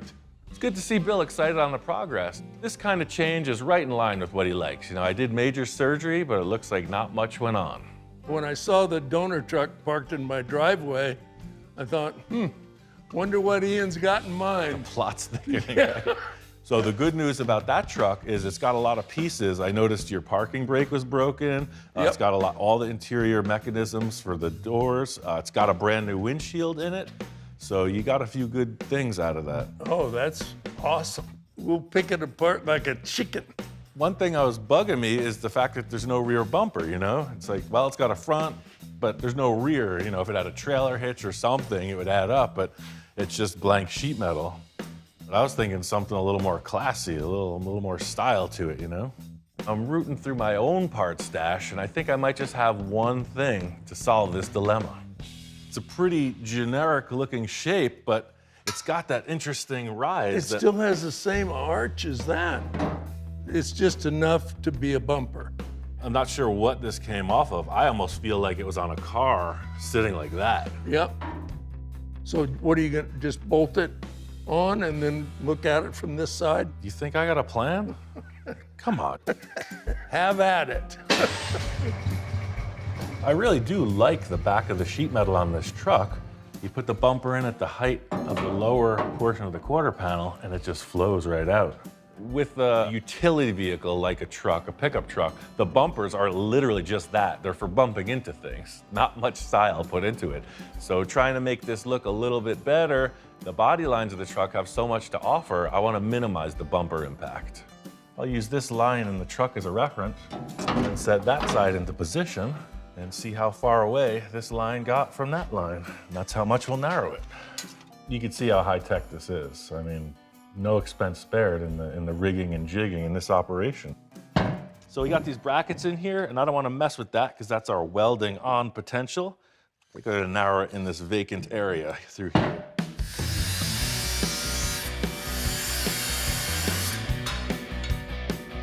mini bumper.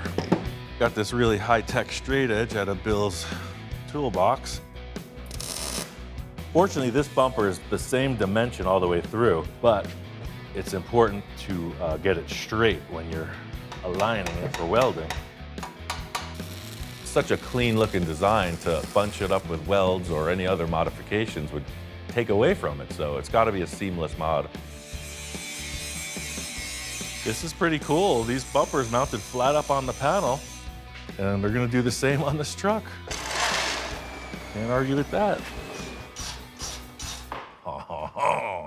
Now it's like, oh yeah, look at the truck body, and then the bumper, just a little accessory. Simple, hang that license plate just down a little bit. I think that's the most that this bumper has to offer, is that it kind of smooths the line between those cheeky quarter panels under the taillights and just a bland flat cross panel on each side of the license plate. It shows you the old nip and tuck. Sometimes it's the answer. Paint that white, call her done. This thing is definitely making progress. It just leads to think, what's next? I'm gonna think about that for a minute.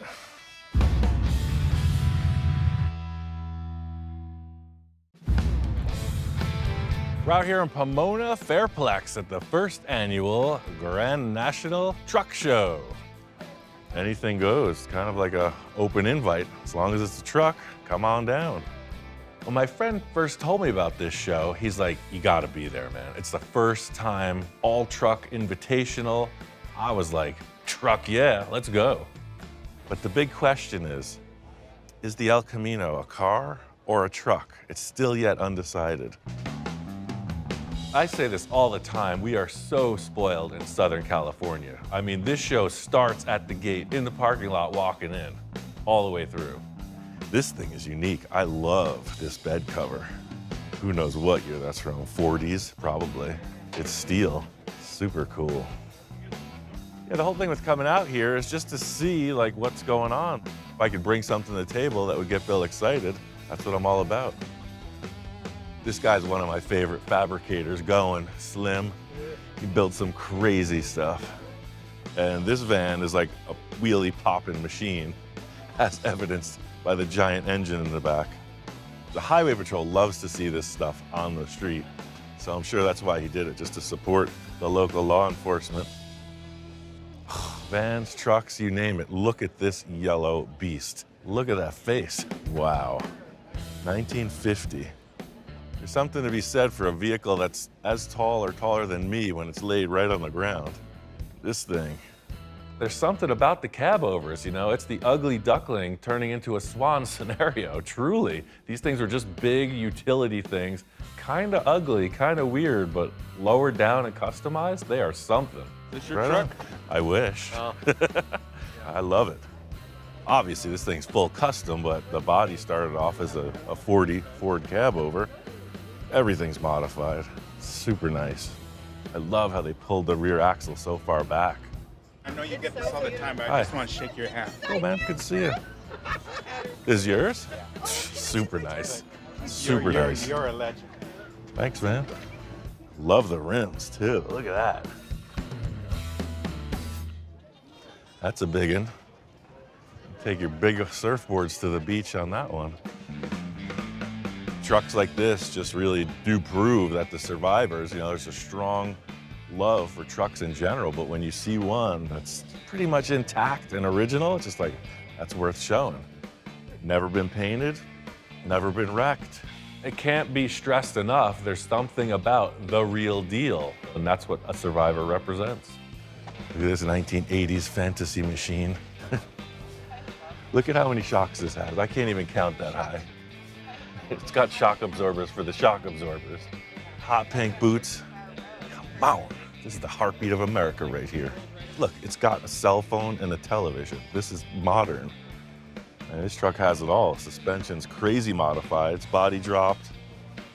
Can't really get much lower than that. I probably couldn't even fit in there. At a show with this wide of a range, there's no way to pick a favorite. I mean, it changes minute by minute, actually. Everybody's got their own vibe, right? So it's like, well, who would take a really cool Blazer-style vehicle like that and put so much effort and love, and meanwhile, somebody else is like, I want my truck as low as possible. I'm gonna mold the bed so it's barely even a truck anymore. I mean, huge amount of work to make this thing. Huge C-notch in the back, bunch of old barnwood. It's rad. This thing's serious business. It's barely even a truck anymore. This thing's a race car. This is cool. This reminds me a lot of the truck I did for Bill, where it's just like, truck this early never existed as a sliding ramp truck, you know? It's just like, wait, something's wrong. To me, it's all artwork. It's 100% a feeling. Wow, look at this. I love it. It's just like, I like that. It says 1925 Ford Model T. Zipped T. Super, super neat. Just the proportions are total cartoon. It's great. So that's just the parking lot outside. The actual show is in here. The theme here is sort of like the Amber Award, the America's Most Beautiful Roadster. This is the world's most beautiful truck. So all the trucks in this area, they're up for the big award, and you could see, I mean, it's no holds barred. Seemingly no expense spared. These guys, or gals, or whoever, have got some serious dedication. This is my gig, right? This is my living. I know what it takes to bring vehicles to this level of finish. And it's not one, there's hundreds, possibly thousands, all lined up, all primo. It makes me wonder why I'm sitting here talking instead of some of these other cats. Oh yeah, now we're talking. Look at the color on this. Wow, Diamond T. Man, this thing's a huge amount of work. Just crazy cool. This is pretty close to the truck Bill has. This is the unibody, but very similar. You see the shape of the roof and a lot of the body lines are similar, but this one is full on. I mean, just like these trucks, right? You got all different shapes, sizes, ages, and the fans are the same. Especially being close to home at a car show like this, and there's so many people, and they're just like, yeah, dude, love the show, keep on trucking. See what I did there? Truck yeah. Well, you know I'm a bit biased, but I mean, it is a truck, right? That's why it's here. It's got all the goodies. I love this. I mean, I love the Peterbilts, I love the Kenworths, the flat face ones, anything like this. Just look at this thing. It's like a freaking building standing in front of you. You just tell them Large Marge sent you. My favorite thing is to walk around looking for that one thing I haven't seen before. And I see this curved glass, you know, quarter window pickup truck, and they pop out. They're ventilated. I don't know much about accessories, but that one's new to me. Wait a second. Is this thing even a truck? I think they're bending the rules a little bit here. It was a truck. I mean, 1923, this was a truck. Oh, look at this thing. I don't even know what to say. It is a Suburban, 1955. When they're stock, it's something, but when they're stock and lowered, forget about it. Look at this thing, man. I mean, king of the boulevard. Super cool. This rig is pretty stealthy. In talking with the fellow that put it together, it's got so many things done to it. The hood has been nosed down a bit. He's got flush mount windows in the sides. He's got cameo taillights on it. It's a really subtly radical vehicle. All I can say is I think I just found my element. This little corner of the room is where it's at. Ah, look at this van. Hey Jeff, good to see you. Hope you watched the show. I mean, did you even grow up in the 70s if you don't know about Evel Knievel, who dared to jump the Snake River Canyon? This actually reminds me a lot of my Uncle Frenchie's van. I keep this with me every day. Look at that, seeing that as a 10-year-old boy with the pirate on the side. He had the cedar interior, he had a cannon in the door, he had the CB where you could talk out of the front grille. I saw Uncle Frenchie's van and I was knocked out. I was like, you guys are building this in the garage? All I could say is like, he was just a cool cat. You know, all my father, my uncles, they're all relatively, you know, workaday kind of guys, family guys. And Uncle Frenchie was like, I'm building a custom van. I was like, yes. Little did he know the monster he created, following in your footsteps, sir. If you gotta sum up trucks in general, this show is it. So it's got my brain spinning. It's just a vibe, you know, spend a day in Truckville. This gathering was next level. I can't imagine what's gonna happen next time. It's time to get back to the lab. Anybody home? Speaking of trucks, out of the blue, I get a call from my friend Tom. This project and I have a little bit of unfinished business. Hey, How's Ian. it going? How you doing? I know you said you made some progress, but wow. It's a driver. It runs. Oh, cool. Yeah, Cool. It runs really good too. This thing looks great. It's a 1942. It was a military truck, a long bed, just a big utility vehicle, and he got a little wild with it. He shortened the entire chassis, bobbed off the bed. I did a chop top, little hot rod 6-cylinder engine. He's like, no, it's not a hot rod. It's not a street truck. It's a toy. Think of it as a giant toy truck. All I could say was, yeah, you're preaching to the choir, sir. I gotta say, I do love the big puffy tires, but these are cool too. Like you're saying, it's like the model kit where it's dual purpose, right? The truck is going to be this color right here. See the yellow in there? Yeah, that's cool. I'm actually thinking That's a about bold putting choice. fenders on it too, so that there's a little bit of color down here too. Well, again, like you're saying, it's dual purpose, right? So if you're taking it to the dunes, you take all that business off, take the street trim off and put the buggy trim on, right? Yeah. I love the bed, man. Had a friend of mine who was an excellent body man. He went ahead and cherried the bed out for me, and Yeah, cool deal. When Tom called, he said, hey man, just a few little pieces to wrap up. And I thought, hey, perfect timing. I am knee deep in the truck business. All it's missing is a rear bumper. I see what you're saying. my idea is like a Nerf bumper. You know what I'm talking Sure, about? It's yeah. rounded ends on it, and it's from the 50s. I think the late 50s, early 60s, and it was, I think, originally from a race car, the backside of a race car, because they didn't have starters in them. They used to push start them. Well, I remember these were 1.5 round, so I just brought some 1.5 tube Okay, and some bends, and maybe we'll just come up with an idea. okay. You're the artist, man. I'm Well, let's not overstate things. the. I'd like to see this thing run. Are you gonna pull it in? Sure. Heck yeah. It's got the twice pipes. It is exactly like the toy that he was describing. I mean, he was talking about these magazines and showing me different model kits, and I'm like, yeah, dude, like that's exactly what it would look like in the 60s, no doubt. Hold on, never mind this truck. Look at this thing. This is the real deal. That was given to me. What? It's a hot rod from the 30s. Oh, wow. During the war, they made a truck out of it for Like rations. so many other ones, right? Yeah, for war rations, yeah. In World War II, there were gasoline rations, and as I understood, you could get more if you drove a truck. The car's been lowered a bit. It's been chopped pretty significantly, and just a really nice touch with the windshield and convertible top. And it's got that weird back end. I mean, it is technically a truck. I think it's been chopped at least 4 inches. At least, look Yeah, how low that yeah. is. I mean, this gas tank is obviously not original. That's Yeah, first thing I always do if I get a car is I get it running and driving. Yeah. Crazy when an antique like this just runs. It's cool. This thing here, we're okay with.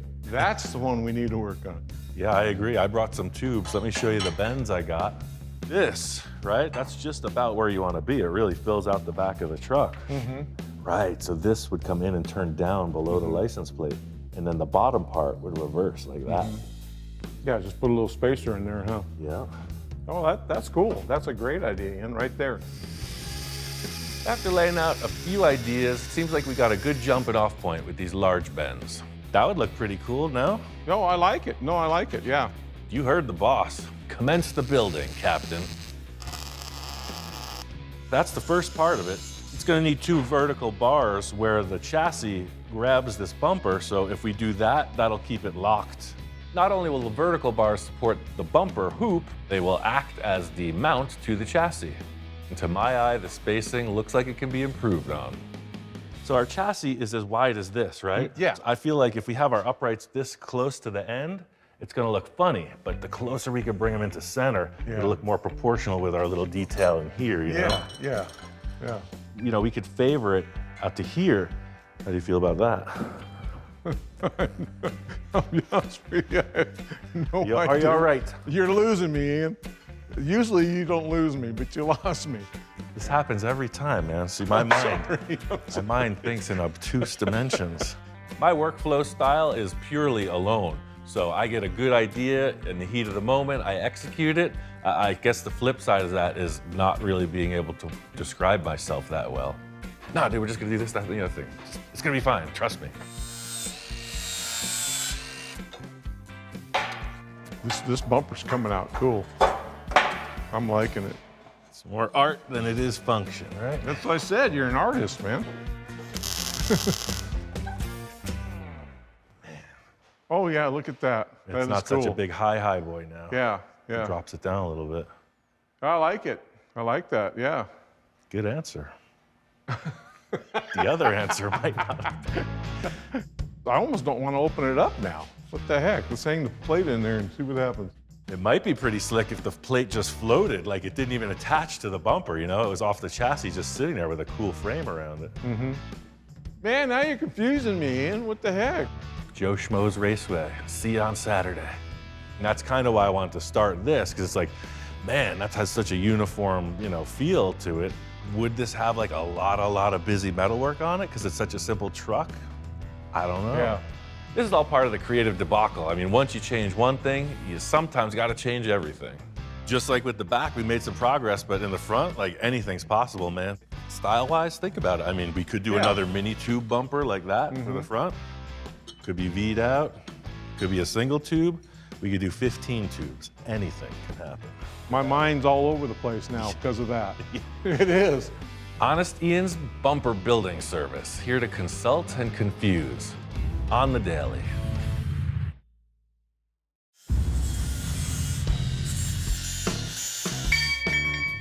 I gave Tom a bit of time just to give the old stare down and see how he's feeling about this bumper. If you want to keep this as we built it, then it's as simple as just attaching it to some mounts. I like it just like it is. I still think it looks like some kind of workout equipment or something. It looks just like something Ed Roth would have built back in the 60s. Straightforward enough. We could just make some nice brackets, you know, make it look discreet, like we were talking about maybe that floating license plate in the center. I'm gonna wait until you've got that completely mounted before I even start thinking about the license plate. If it's centered down there, it may not be centered from here. Now you're talking my language, like the great sculptors of days gone by. When the figure is on top of the building, the head is actually out of proportion. It's bigger. Oh yeah, because you're looking at it like that. Yeah. It's all so delicate. I mean, angles, distance, size. How could one possibly take it all in? Well, actually, I'm just gonna have my wife come out and tell me that looks good. Rank, do it. Sometimes that works too. Yeah. Yeah, grab those two pieces of wood and let's clamp this thing back on. The old 2 fingers on the knuckle. There it is. Yeah, that looks it right there. So in the end, that's what it adds up to. 2 simple, discrete brackets welded inside and out. No, I love that thing. It looks like something out of one of my old 60 hot rod magazines. Agreed. The surprise for me was the way you mounted it. I did not see that coming, and I like that. Way cleaner. You don't have all this busyness down here now. Yeah, he likes it. By golly, he likes it. Look at that bumper. You like the way the taillights are positioned? Yeah, I mean, I love the traditional lights, but you know, what if there was like a round thing? That to me says like 60s. Yeah. I kind of like that idea. Do you have an old trailer light or anything laying around? Oh, heck yeah. Do I got an old taillight hanging around? Hell yeah. Oh yeah, that's like the time period too, man. Yeah. Right in there, just about centered. Well, I may get custom on you, huh? That's what I'm saying. If it was my truck, I'd have these taillights. In the meantime, I'm gonna get into this front bumper design and Tom's gonna hang the license plate. Well, since I have free reign, I could get obnoxious with it. Big Cadillac bumper with the Dagmars. I mean, anything's possible. Or, I was thinking like the 32 Roadster traditional kind of look. You know, it's got that grille with the little peak in the front, so why overcomplicate things, right? Maybe just a little bar that comes to a V point that matches the angle of that grille. Just give it a little aggressive stance.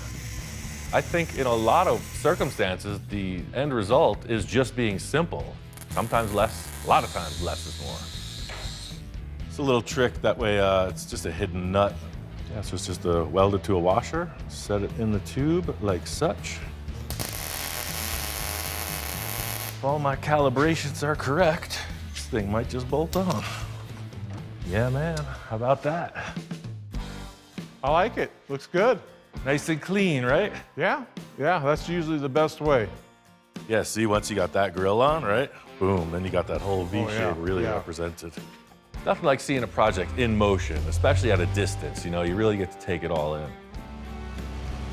Heck yeah. Oh, look at that bumper from here, man. It's cool. It's really fun, you know, building a car, but it's driving them is when you really feel the flavor come out. And this one's got a ton of personality. This thing corners like a forklift. Look at the turns it does. Super fun. I'm thinking of doing those taillights like you said. Yeah, man, one piece at a time. You're closer than you were yesterday. Oh yeah, I'm getting there. Another satisfied customer. Now it's back to Mr. Bill's to see what's going on with Old Orange.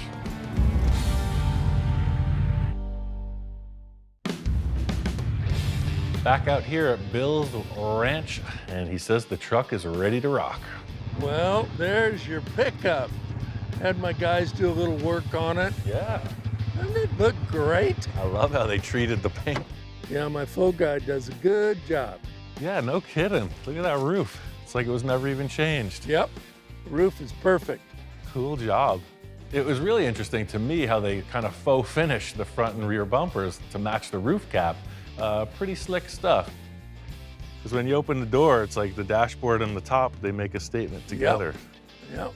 That's really what I was hoping for. There's something about the white paint, when I put that new skin on, it's just like, wow, it kind of brightens the whole truck up. It's interesting. By leaving that factory seam between the window and the roof cap and putting the weld in that nondescript area, slapping new drip rails on both sides, it worked out pretty clean. Oh, it's great. Drip rails were non-existent. Yeah. You know, it makes these projects so much better if you have a parts or a donor. I mean, look at everything you got off that donor truck. The big bonus here was the donor truck. Not only did it have the roof sheet metal and a couple other accessories, it had this pristine windshield in it as well. One other thing about the donor truck was it had these cool side view mirrors, and they just scream, you know, California custom truck scene from back in the day. Standing in the back of the truck looking forward, I would see these bumpers hanging out past the fenders, and I thought, well, we're really inside on the rear. We got to tuck that front in as well. This stamped line takes a hard turn right here, right? That looks cool. But then this thing is just kind of flying way out. What if we could get that bumper to match that as closely as possible? This is going to turn something like that. I think one of the goals with customizing is to make the vehicle more seamless, make it look like a lot less has been added on. This bumper does have a more molded to the body shape now than being accessorized. The key mandate with this from the start has been like old school, survivor, kind of stock, but different. I love the back bumper instead of the big clunker commercial diamond plate thing that was on there. The chrome was the only thing bothering me about this back bumper, so I love what they did. It just looks like it was always there. I don't even know where that came from. I can't wait for the person that tells you. Yeah. I love the wheels and tires too. It looks like it should be that way. Yeah. It's just some subtle things you did, and it's a survivor. It's great. I love everything about it. I wouldn't change a thing. Sometimes it's better just to leave it alone. Hard for you to do. I didn't say that, but it worked this time. I want you to take it for a ride. It runs good. I want to know what 1962 feels like. There you go. Purrs like a kitten. Sure does. This thing sounds good. The cool thing about this truck is it's got a V8 in it from the factory. This truck's got a lot of torque. Man, manual steering, manual brakes, roll-up windows. That's what's happening. It's interesting, you step into this thing and it's like a time machine. All of a sudden, Bill's telling me war stories from back in the day. He's having flashbacks. I tell you, 1962 was a mighty fine year. Yes, sir. I've driven a lot of different vehicles, but there's something about the pickup trucks in the 60s, they really hit a different stride. They went from this almost tractor style driving, like very archaic, to this thing, even with a solid axle, it's got smoothness and it's got power. I'm not sure what it is specifically about trucks, but it's kind of like the family dog, right? Where it's just like, it's always there, it's always reliable. It's just a unique thing. I gotta say, it's authentic, man. Yeah, I think it's a keeper, Ian. Bill is one happy customer, I gotta say. You could tell in the tone of his voice when he's satisfied and he's like, yeah, this is just what I needed. Everything about him has always sort of been the same way. He's like, not as wild as you, man. It's like, I like some cool stuff, I like custom stuff, but let's not get too far. It's interesting how things stack up. There was a lot of trucks going on in the past month or so, so I don't know, maybe I'm getting the itch. Might be time for one for myself.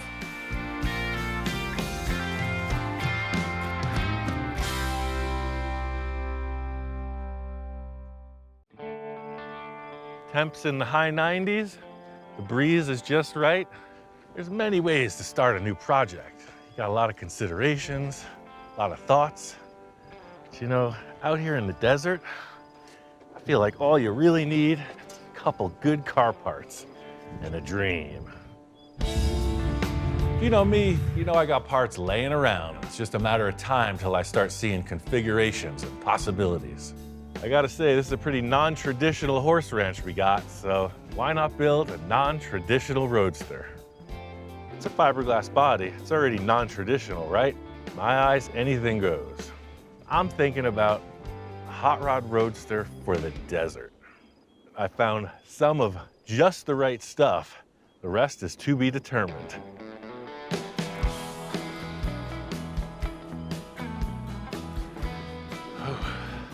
I can only remember which way was north.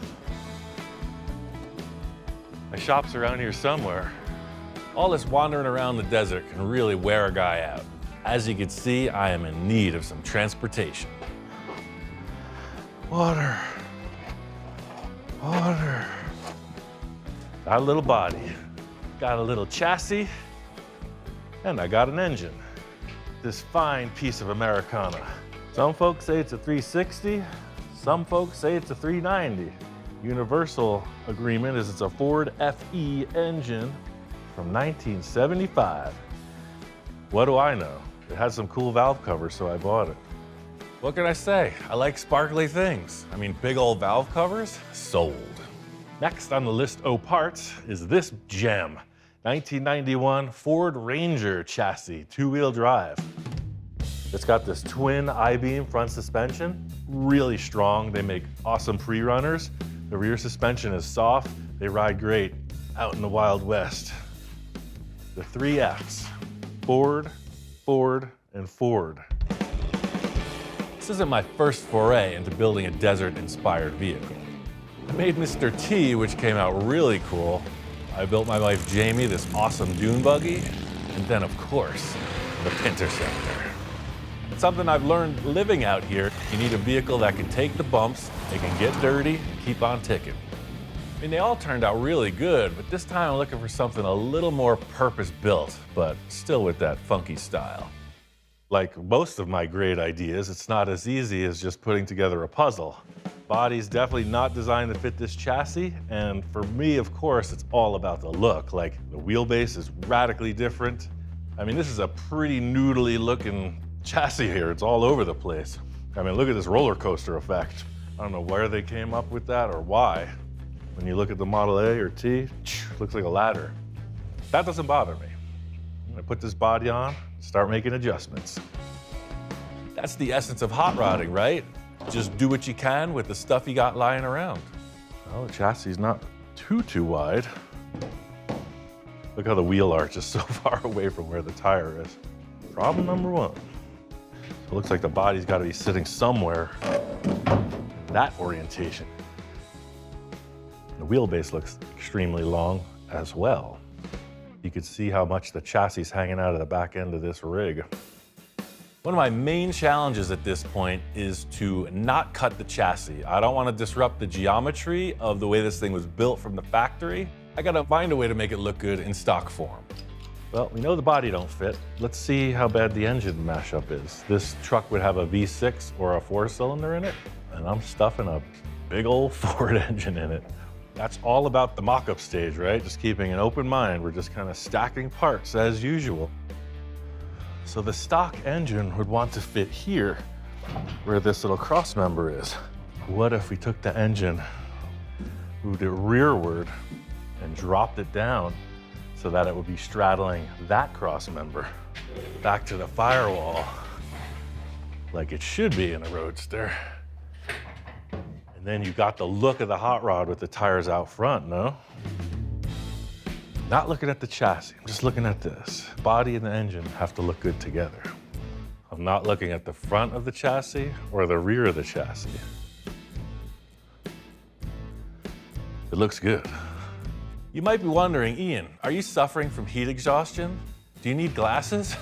The answer is yes, and probably yes. That engine works, like clears the cross member, it's very low. You know, what if I lowered the body?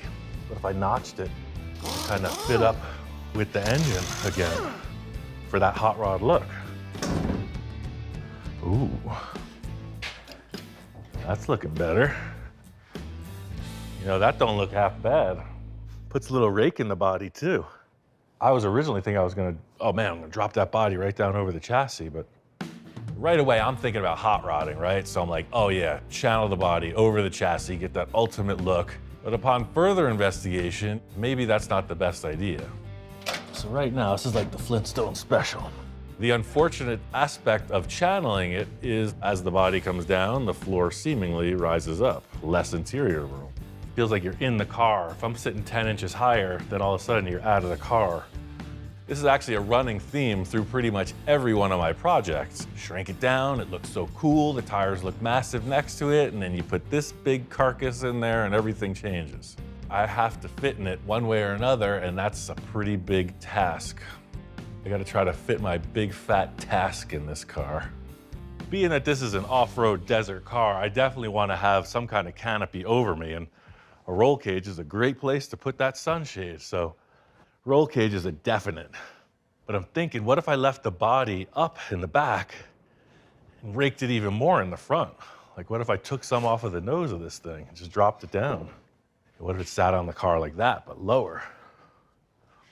It's starting to get a little funky attitude right there. Yeah, I'll put the valve covers up here. That's what you want to see, too. I think I just made up your mind. By cutting this back, like this body line, look, it would kind of transfer into this a little bit better. See, they're not perfectly parallel, but they're definitely more in agreement than they were. That way this just kind of rolls off and it shows the frame.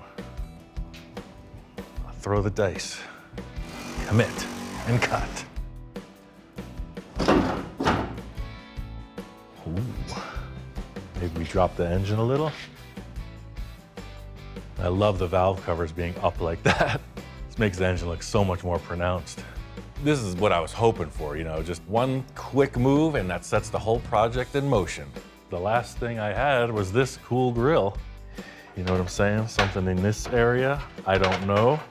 This is gonna have some kind of off-road tires. You think I got everything in order before I start the project? Heck no.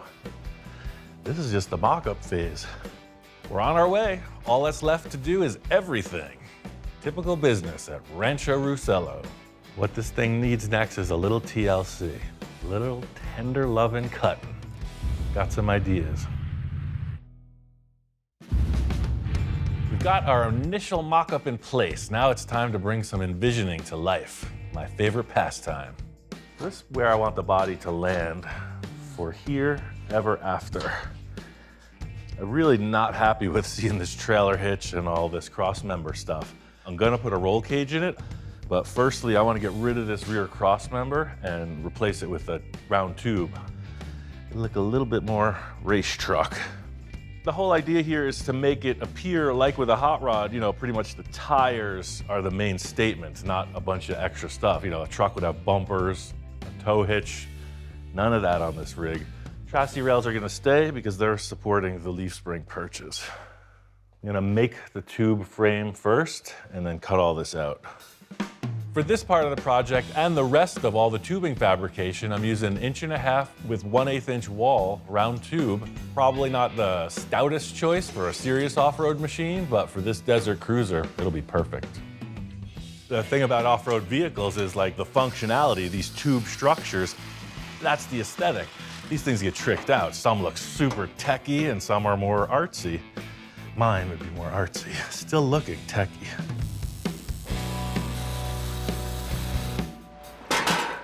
Yeah, see, that already looks more like a desert vehicle. Just a little spreader, put some support. In the words of every great welder, that ain't going nowhere. That looks a little more off-road appropriate. I really want to carry this aesthetic of the fabricated tube look through the entire project. That's really kind of the key to this off-road appearance. It's got to perform in the desert, it's got to look cool. So I got to thinking, Self, if you could build any kind of roll cage for this car, you wouldn't really follow the perfect CAD design of the ultimate structure, right? And I said, yeah, that's right. So why don't we curve some tubes to match the back of the car? So I did, and here it is. It has the potential to follow in the back of that car, does it not? But it'll also add something, the funk factor. So they don't turn down, they turn to wherever they land on the rear hoop, like that. So we spliced it with a straight shot. Does that look weird to you? Looks pretty weird to me. Let's carry on. In a perfect hot rod world, you'd have a chop top, right? But this isn't that type of thing. Headroom is gonna matter. Most of the time, it's all about the look, right? Like, I don't care if I'm crunched in there like a monster. But if you've been off-road and ever had the roll bar banging against your head for the entire ride, you change your mind about things. Principal factor in this look, because you think of a hot rod, chopped, channeled, lowered. This thing is pretty tall, and the roof, it looks to fit me, is gonna be even taller. Dang it. Why'd Mama make me so tall?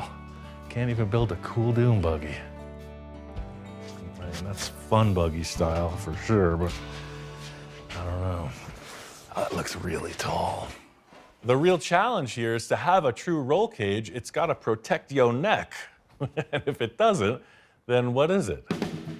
At the same time, you don't want it to look like, you know, one of those big hi-hats. So I think what's gonna sell this is having the rest of the cage in place. Right now, it's just throwing me off because I'm thinking about like a Manx-style buggy where it just have one hoop over the back and that proportions everything. We're gonna have a structure. Did a little trimming and I cut down the overhead roll bars as much as I felt comfortable doing. I wanna get the rest of the cage structure in place and then see how it feels. So these little cuts here are called fish mouths because that's why. The whole idea here is it's adjustable. Right now, these little fish mouths will allow these bars to pivot, so just kind of centering some stuff. Once you start climbing in, and you're 6'2", so you can see this, right? It looks a little awkward, but this is me sitting right on the chassis, no seat.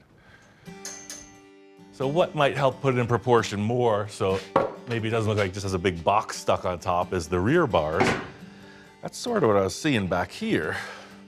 But the question is, where this doesn't just turn down to here, this is gonna come as a straight shot back to there.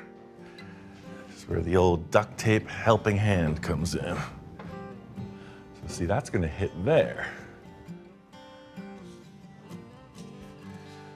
Yeah, I could see that working.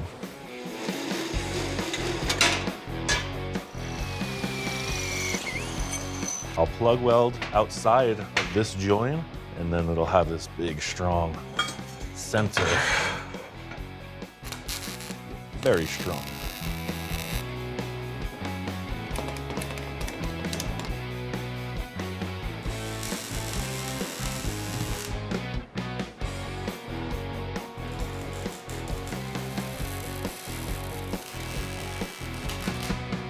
So seeing those rear bars on there, it doesn't look so much like there's a big box stuck on top. You know, it's definitely tall, right? But it doesn't look so out of proportion with the body.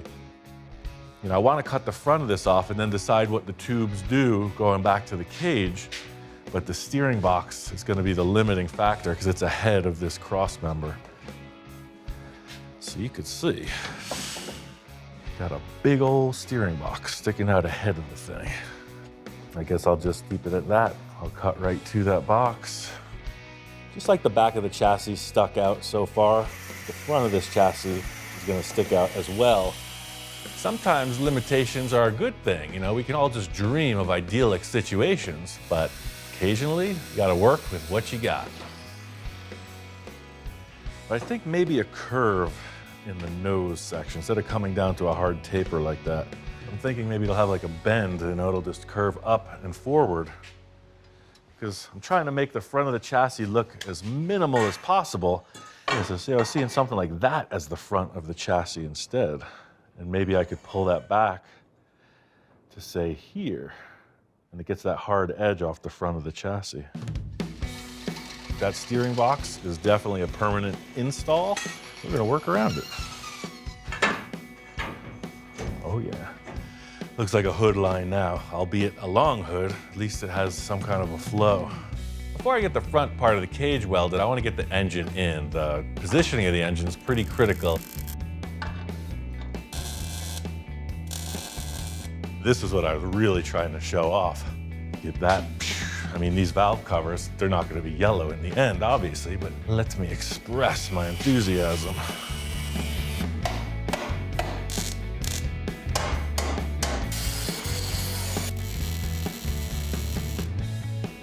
I love the way that the valve covers are showing above the cage. It's got like an aggressive look, so I'm pretty charged up. It's all about flavor, right? It's time to get the old spice rack out, get to work.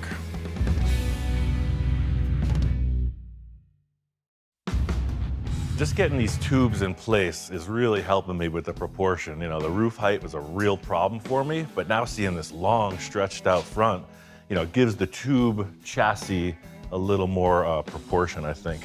The rake being transferred down to the hood, it all looks like it's in alignment. The thing that's bugging me proportion-wise are these puny little trailer tires. When it comes to options for tires and wheel style, sky's the limit as usual. Is it a sand car? Will it have paddles and skinny tires on the front? Is it a monster truck, you know, with the huge 44-inch tires? I was like, this thing is looking pretty functional. Definitely needs something with tread, something meaty looking, but I thought that something like this would be best. Yeah, I saw an ad for these babies, and it just seemed right. They're 35 by 12.5 on these centerline style wheels, and so you could really see the difference between these guys and the 14-inch trailer units. Yeah, look at that. That's quite a bit larger. When I saw these tires, I knew they were just the right thing. The first thing it made me think of is one of those RC cars that are like so capable, you know, jumping and going over everything. Even though it's a hot rod, the big and little combo isn't really what I'm thinking for the desert. That beefs it up a bit. Oh yeah, this changes the proportion issue like 100%. All of a sudden, it looks like it should be this way. That's what I was looking for, even though I didn't know what I was looking for.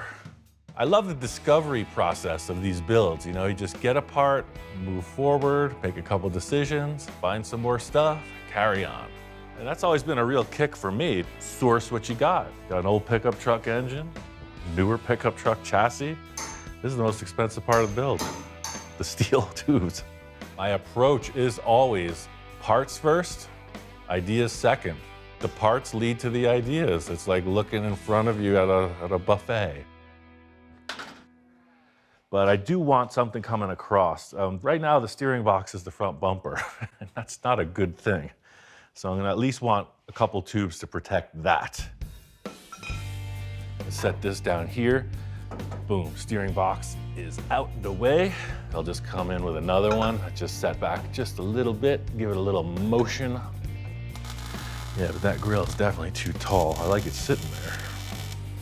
Roughly 39. 41. That means we have to take 2 inches off. What I liked first and foremost when I saw it was I couldn't identify it. It's almost like a 32 Ford grill shell, but it's much pointier. Not too much, not too little. So I'm gonna make an insert out of this stuff. Every time I see one of these bottoms for the old-fashioned house screen doors, you know, you would see it was just like this little mesh down here, and then it was like regular screen. They just got all different styles, so I just pick them up every time I see one. Sweet. Yeah, so I don't know what that'll have long term, if it'll have maybe another screen behind it, just to give it a little more, you know, effect of a surface. But that's a cool little different kind of a grill. The primary thing in this whole front arrangement is that it looks complete. Now it's like, okay, tube chassis vehicle, it's got the Model T roadster body, and it's got the T-style grill shell. And the cool factor for me is that you got this really sturdy, now welded grill shell, and like the bottom of the opening is the Ranger chassis. So looking at it from the front, from the back, yes, I think we can live with that. But I think visually it would just help out these linear tubes. I'd like to see something that I can step on. It's gonna be a monster to get into this thing. You're gonna be like trying to get in over the edge of a swimming pool here. Why not a sidebar? It's like a brush guard, you know, something that would keep things out of those tires.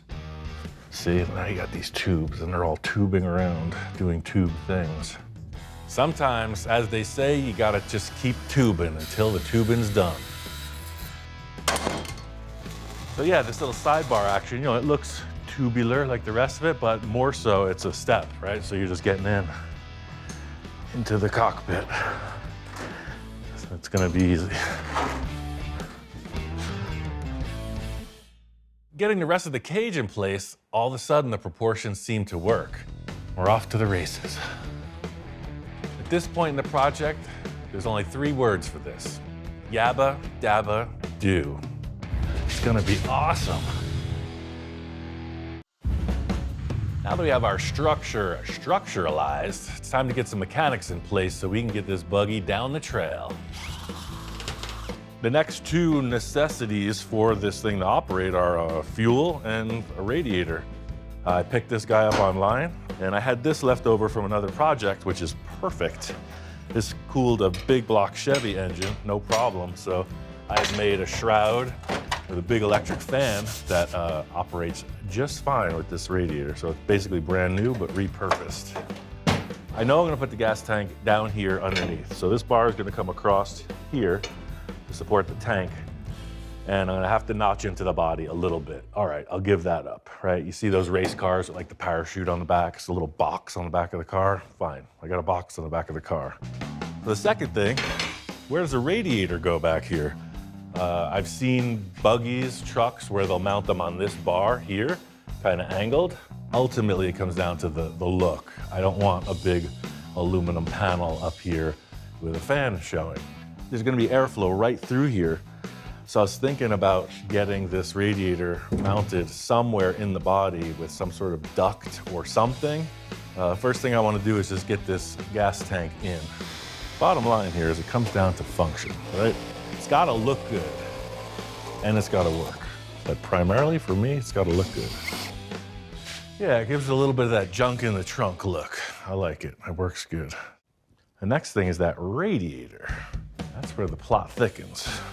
The body lines on the Model T, they're very petite, so to speak, and the radiator I'm choosing is very large, so therein lies the mashup. Can't put the radiator in front, that's a challenge. I kind of see the radiator sitting in the body, but I want to open the body a bit so that it can get a lot of air, obviously. Cutting like what you would see for a rumble seat, like this used to be a lid, and then maybe we can push this down a little bit to expose the radiator more, or maybe we just cut it out as if it was just an open panel. Just in thinking about hot rods and old Fords, I'm like, man, maybe like the Model A style where there was a rumble seat in the back, maybe make an open area where there could have been a lid and sink the radiator in there.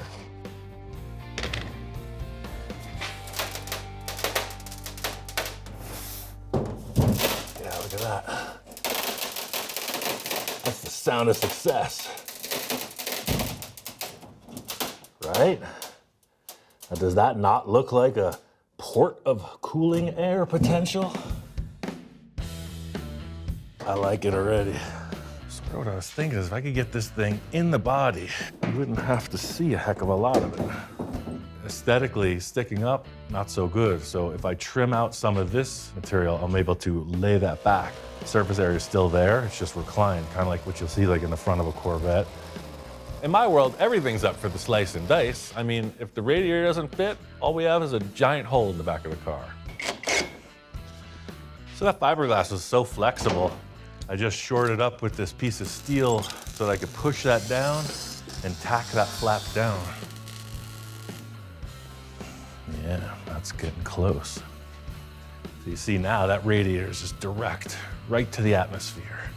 This is exactly what I was envisioning. You know, the radiator's tucked in, you got the feeling of there could be a rumble seat in there. Thinking about the mix of like a hot rod and a desert vehicle, you know, this has the look we're going for, but I got one more idea for the deck lid area.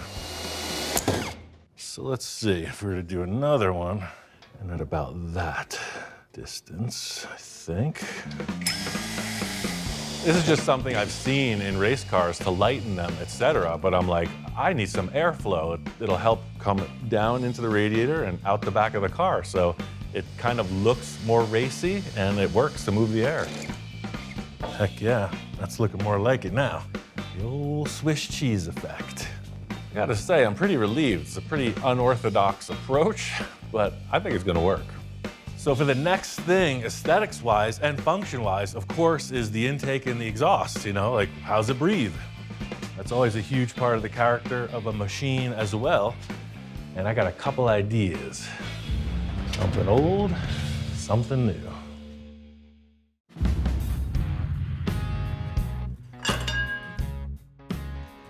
Anybody in there? I made some progress on getting the engine squared away, and I'm inching towards that first run down the desert. It's got a new alternator, fuel pump, starter, and I got a new carburetor for it too. It gives it a little flair. Then I got to thinking, I had this thing laying in the back of the shop for quite a while. Does it have a blower? No. But does it have the look? Uh-huh. So it has an air filter that goes in there, but come on, look at that, right? It gives it that vibe, right? You know me, I like the cartoon stuff where the engine's like literally like jumping out of the vehicle, that type of thing. So this air cleaner on top, yeah, the engine's growing, it's taking up some space. Well, does the exhaust, is it just mild? Is it under the car and out the back? I don't think so. It's gotta have something weird looking. Well, sir, if weird is what you are seeking, you've come to the right place. I got some exhaust headers with this engine. They're Hedman headers. They're perfectly usable, they're just dirty. They got some rust, but I mean, that's par for the course. So you can see the way that that comes out. This chassis, 100% in the way. I mean, does it look kind of cool hanging outside the rig? Yeah, it does. And it's like, well, what if we just did this? What if we put it up into the back? That's pretty wild looking. Look, I love the bottom end of these. You never even see this because this is under the vehicle all the time. So it's got like that cool twisty tubey effect.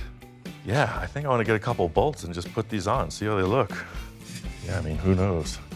Stranger things have happened, right? Yeah, that's just weird enough to sell it for me. Like a bat. I mean, what are you gonna do, run a pipe out here that you have to climb over when you get in and out of the car? I don't think so. What I do think is those like sprint cars, they run these little mini mufflers, so it's like a header dump right now exhaust. Yeah, look at this. Basically, you know, it makes it legal for the track. It's just the simplest of simple baffles. I was like, man, that looks pretty like industrial strength. It's all business. So, I mean, if I cut this back, shorten it up as much as possible, why not, right? Is it gonna be loud? Yeah. So I'm gonna cut the end of this off and see what it looks like.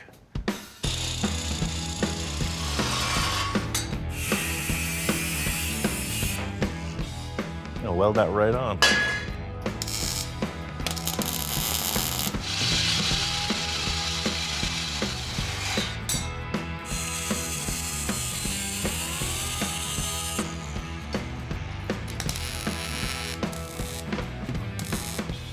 perfect harmony with everything else that I've built. It looks way faster than it actually is, so that's a bonus. Definitely like, whoa, is it a race car? Is it a jalopy? What's going on here? Everybody's got goals for their projects, and personally, I go for like the head scratcher vote. It's like, what the heck is that? That's really always been the spice for me, is when I can't figure it out. So the big question on my mind was seating arrangements. These things are very tiny inside. Once I put that transmission in, I was like, whoa, whoa, whoa, whoa, whoa. We ran out of room real quick.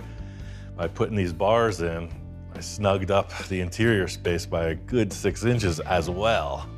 So I'm just gonna throw this piece of plywood in as a reference of the floor height.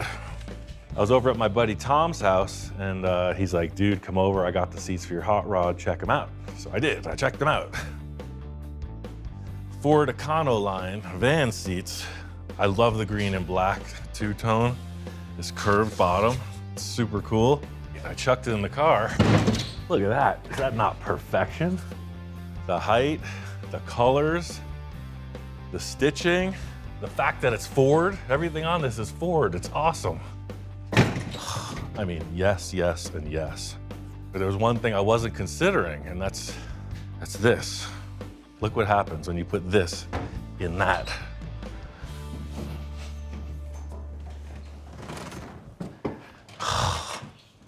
You run out of room real quick. There's nowhere to put this other leg. Where do I put it over here? I just make it a bench seat. That's what I was trying to get away from. As much as I like them, you could see that this is 5 pounds of trash in a 1 pound bag. Nothing's easy in the land of full custom. I mean, those seats look perfect. Now it's time to figure out something else.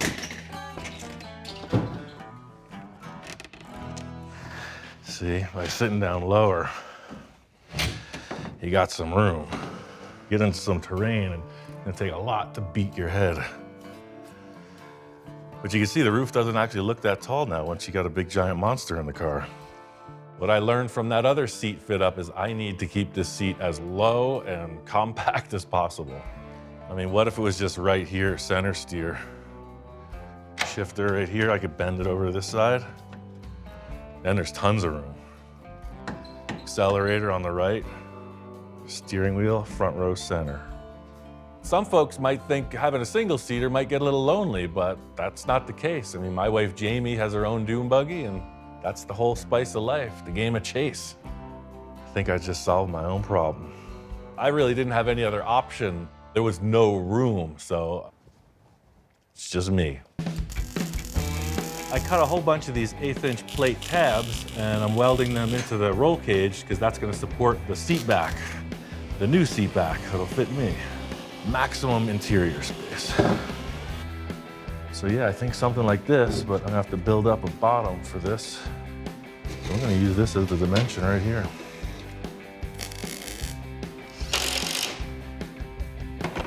Set up my marks.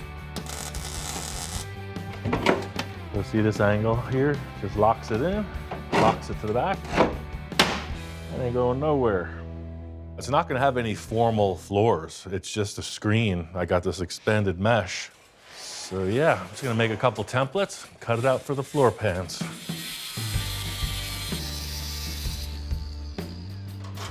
I'm not gonna weld this in until it's running and it's proven that the transmission is working. It's not all metal and plywood. I have a softer side. You know, I have an idea to enhance the driving experience. So I was thinking what would be super durable and usable as a seat cover. This is Dude's dog bed. Dude is no longer with us, so I don't think he's gonna be needing his bed. And I think he would definitely approve of having the seat made out of this. It's got all this good plush padding, and then I can nip and tuck this good canvas to fit the seat back. Is that not tailor-made? Yes, it's true in his younger years, Dude was a little hesitant to share his prized possessions. This is being repurposed. It's just part of what we do here. I know, it's your favorite accessory, but look at that. Don't look so concerned, man. I'll get you another one. As time went on, his priorities changed. He became a little more open to sharing and repurposing part of his lifestyle. I mean, besides treats, one of dude's favorite pastimes was actually just laying around, so I think the shop inspector would approve. Mechanically, it's represented. It's all there, from the seat to the radiator, exhaust, etc. What's it gonna look like in the end? I don't know. This cage has a pretty strong presence. The T Roadster has sort of faded away. It's its own thing now. You know me, as usual, I got a couple ideas. I have a few more final details to attend to in the upholstery department, but we're getting there. I can almost taste the sand in my teeth.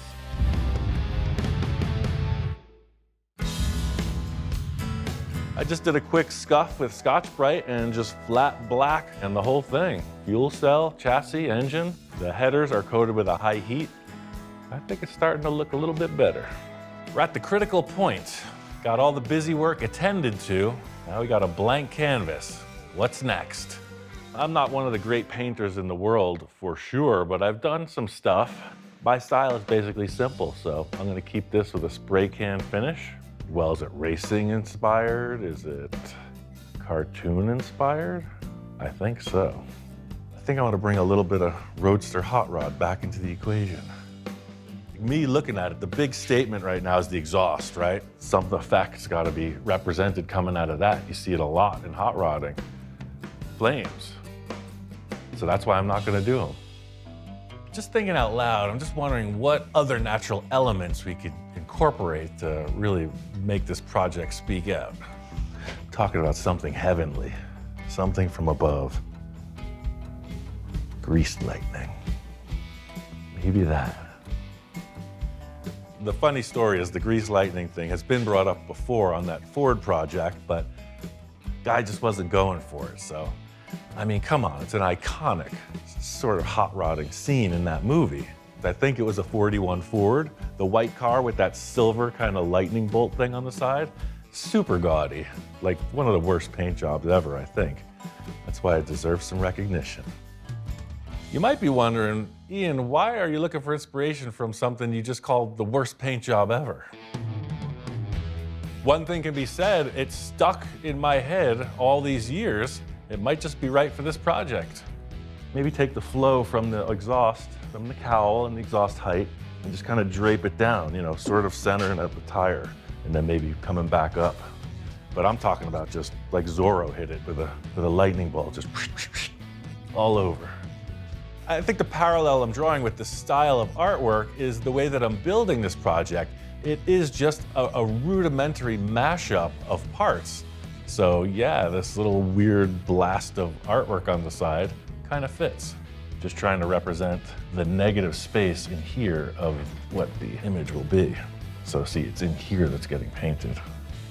Does that look like a messy teenager did that? It's starting to. Yes, I'm just covering up everything I don't want to paint. It's not even like lightning at this point. It's just like an abstract shape. But if you think about superheroes like Shazam, right? So it's like, is that the center of like the blast? Is it radiating from the middle of that? I mean, you could tell a story. We're ready to apply some liquid.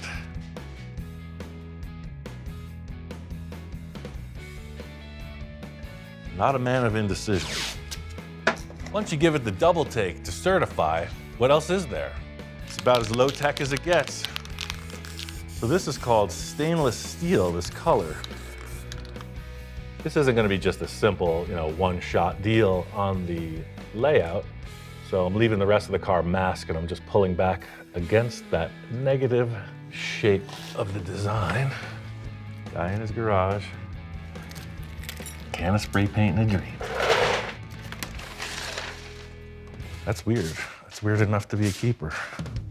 Checking this out, it's like, yeah, it gives you a feeling of motion. The body was pretty boring, just this matte black shape. So this little graphic really spices it up.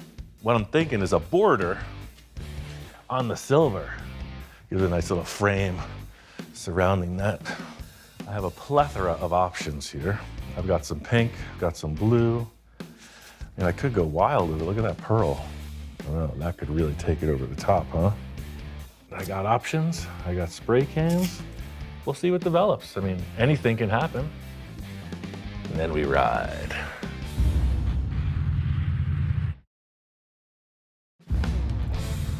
Out here in the desert, you need a vehicle for every occasion. This one is for pure fun. This desert hot rod is ready for its maiden voyage. Got the paint set up, very simple, bold graphic. This thing's gonna get nicked up, scratched up, scuffed up, so it gives it some flavor. I felt mostly like it really works with the exhaust. It's pretty dramatic. Sort of like an old race car would have, you know, something pretty primitive, but flashy. I was gonna put that blower on the engine, but I felt like it was just too much. While it did look really aggressive, I thought it might just kind of cause some stress. This thing's gonna be bouncing around a lot, and the last thing I want is a big bobblehead on top of the engine. I got these KC daylighters. They're the real deal. They got the KC logo right on the glass. I like old school. The wheel and tire combo really gives this thing an aggressive look. Dog bed upholstered seat. I mean, what more does a man need? Proportions for me were always the issue with this. Getting the roll bar in place and the length of it, like it works, but it's still super cramped inside. I barely fit. I put the steering outside the body. It steers perfect. 2 universal joints, right to the Ranger steering box. It's ready to go. Seeing the car out here, you know, the graphic and the look of it, it works for me. It is the toy that I always build, right? So it fits like that. It looks like it could be a small little scale model. It's got the look, right? It's definitely a cartoon machine. There are a million ways to go off-roading. I just happen to like the weird stuff. Yeah, my friend Crafty B, he does aluminum casting. He's like, oh man, I got just the badge for that ride. This car fits right in my mental state. It's got the weird mashup of parts. It's got the weird exhaust, weird artwork, a little bit of a weird roll cage. Let's roll. I always got the cartoon monster in my head. It's like, well, who drives this? I think once we get to driving it, the character will emerge.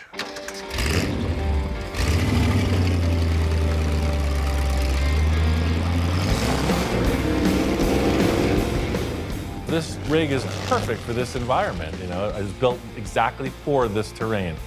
It's gotta be able to take the rough stuff. It is excessively hot and it is brutally bumpy. So for a machine to hold together out here, it's gotta hold up to those demands. The Ranger chassis just sucks up these ruts. The manual transmission spins these tires like nobody's business. I mean, this engine, I think, was the optimal choice. It's got bottom end torque for days. The sound of the exhaust right there in stereo, pure adrenaline rush. It's intense.